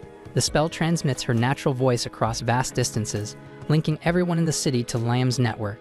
To test it out, she contacts Natasha and hears a clear response, even though Natasha is nowhere near. The spell's success leaves everyone ecstatic as they marvel at the remarkable progress of the city that Liam has built. Enchanted by the progress, Reina calls it the Magic City, and Liam is delighted by that name. After some time, Liam begins guiding Flora through the fundamentals of light sorcery. Due to their established familiar contract, she has also gained the ability to wield mystical energy. Flora is amazed by her newfound talent because she never believed she possessed any magical potential. Liam laughs gently and assures her that this is merely a beginner's spell. He then outlines his ambitious plan to lay mithril sheets beneath the entire road network of his city and devise innovative methods to draw water from wells and light ovens, ultimately easing daily chores for everyone. Flora hesitates, arguing that expending such a rare resource as mithril solely to simplify the lives of common folk is a waste. Liam, however, dismisses her concerns as classist. He explains that if he can create spells to reduce the time spent on mundane tasks, his people will have more freedom to pursue what truly makes them happy. Flattered and a bit eager to please, Flora showers him with praise, declaring him a wonderful king who genuinely cares for his subjects. At that moment, Liam receives a call from Guy. Guy informs him that a group of dragon-riding knights from Quistador wishes to meet him, but Liam has no idea who they are. So Flora eagerly fills him in, explaining that the Dragon Knights of Quistador are renowned not only for their impressive combat skills, but also for the unwavering loyalty of their dragons. Curious, Liam wastes no time and teleports to the location where the Dragon Knights are assembled. He approaches them with eagerness, only to have the dragons suddenly begin to panic. Confusion erupts among the gathered knights until they quickly deduce that their mounts are frightened by Liam. Puzzled, Liam wonders why his presence would unsettle the dragons, until lowly Raiden steps in to explain that weak beasts are naturally intimidated by someone as powerful as he is. With that explanation, Liam finally understands the reason behind the commotion. Shortly thereafter, the captain of the Dragon Knights, a striking figure named Sheila, steps forward to greet him. With a confident air, she introduces herself as the 19th Princess of Quistador, a title that leaves Liam momentarily stunned, and he can't help but think that her parents are so loving of the rabbit's life to give birth to all these children. Without missing a beat, Sheila challenges Liam to a duel. Perplexed, he asks why they should fight when they've just met. In response, Sheila quips that the best way for a man and a woman to truly know each other is by sharing spicy chips in bed.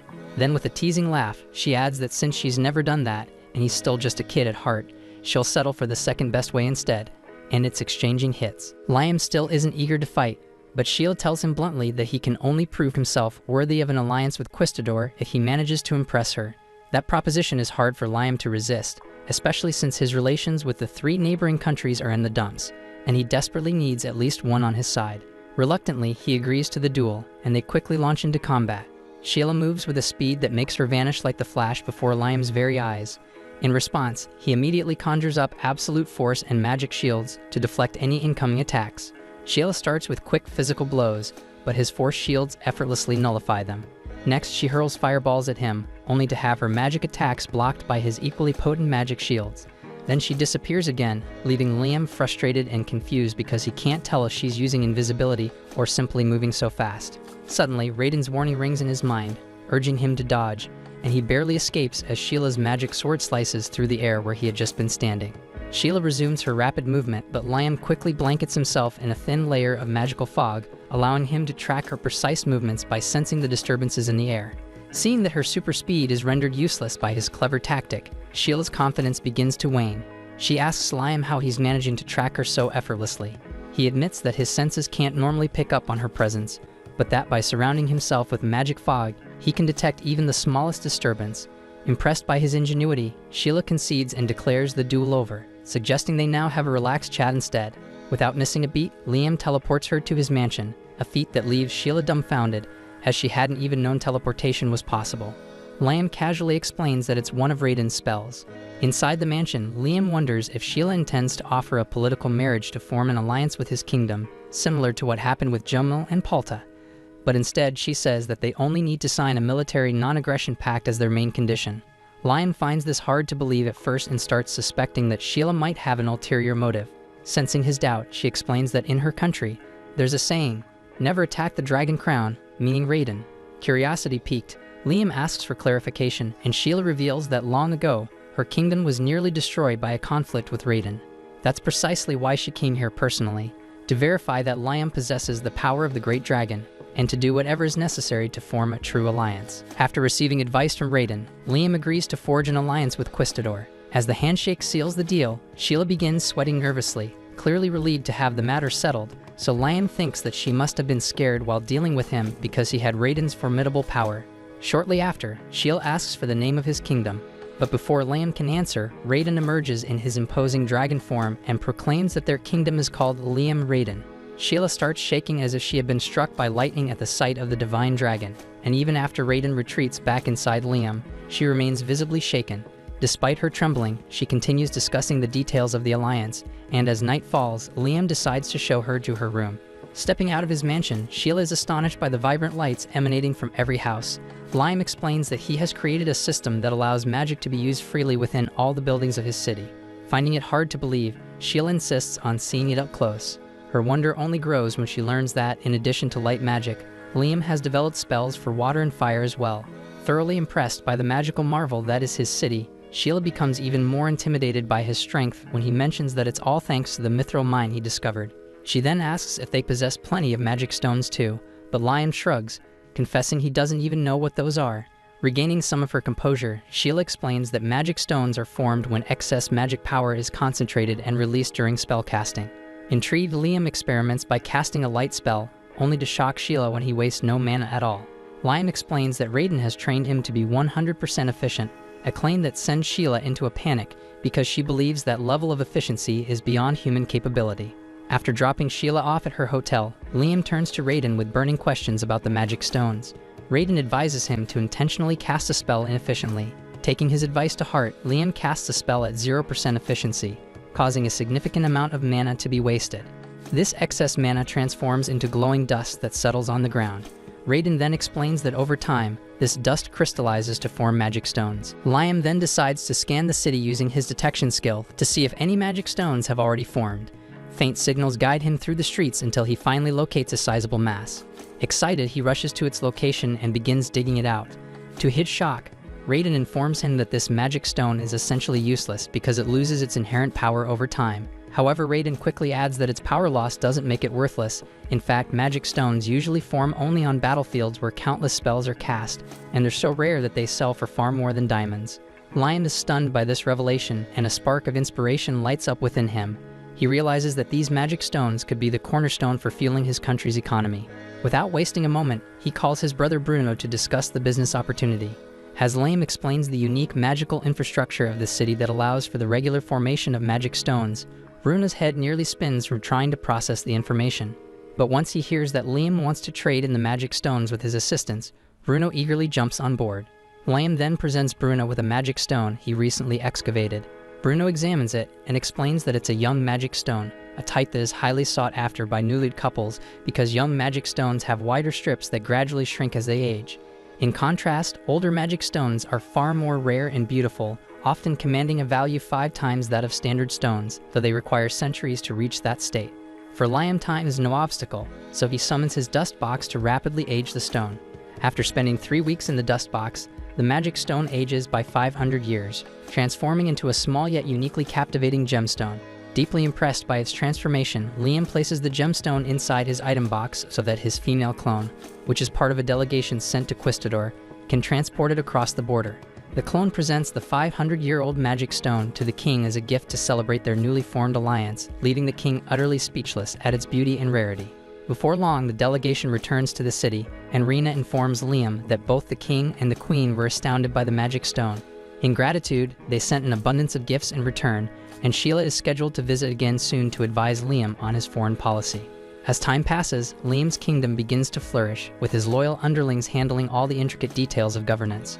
Encouraged by their support, Liam decides to follow his own path, and of course that means continuing to learn new spells from Raiden.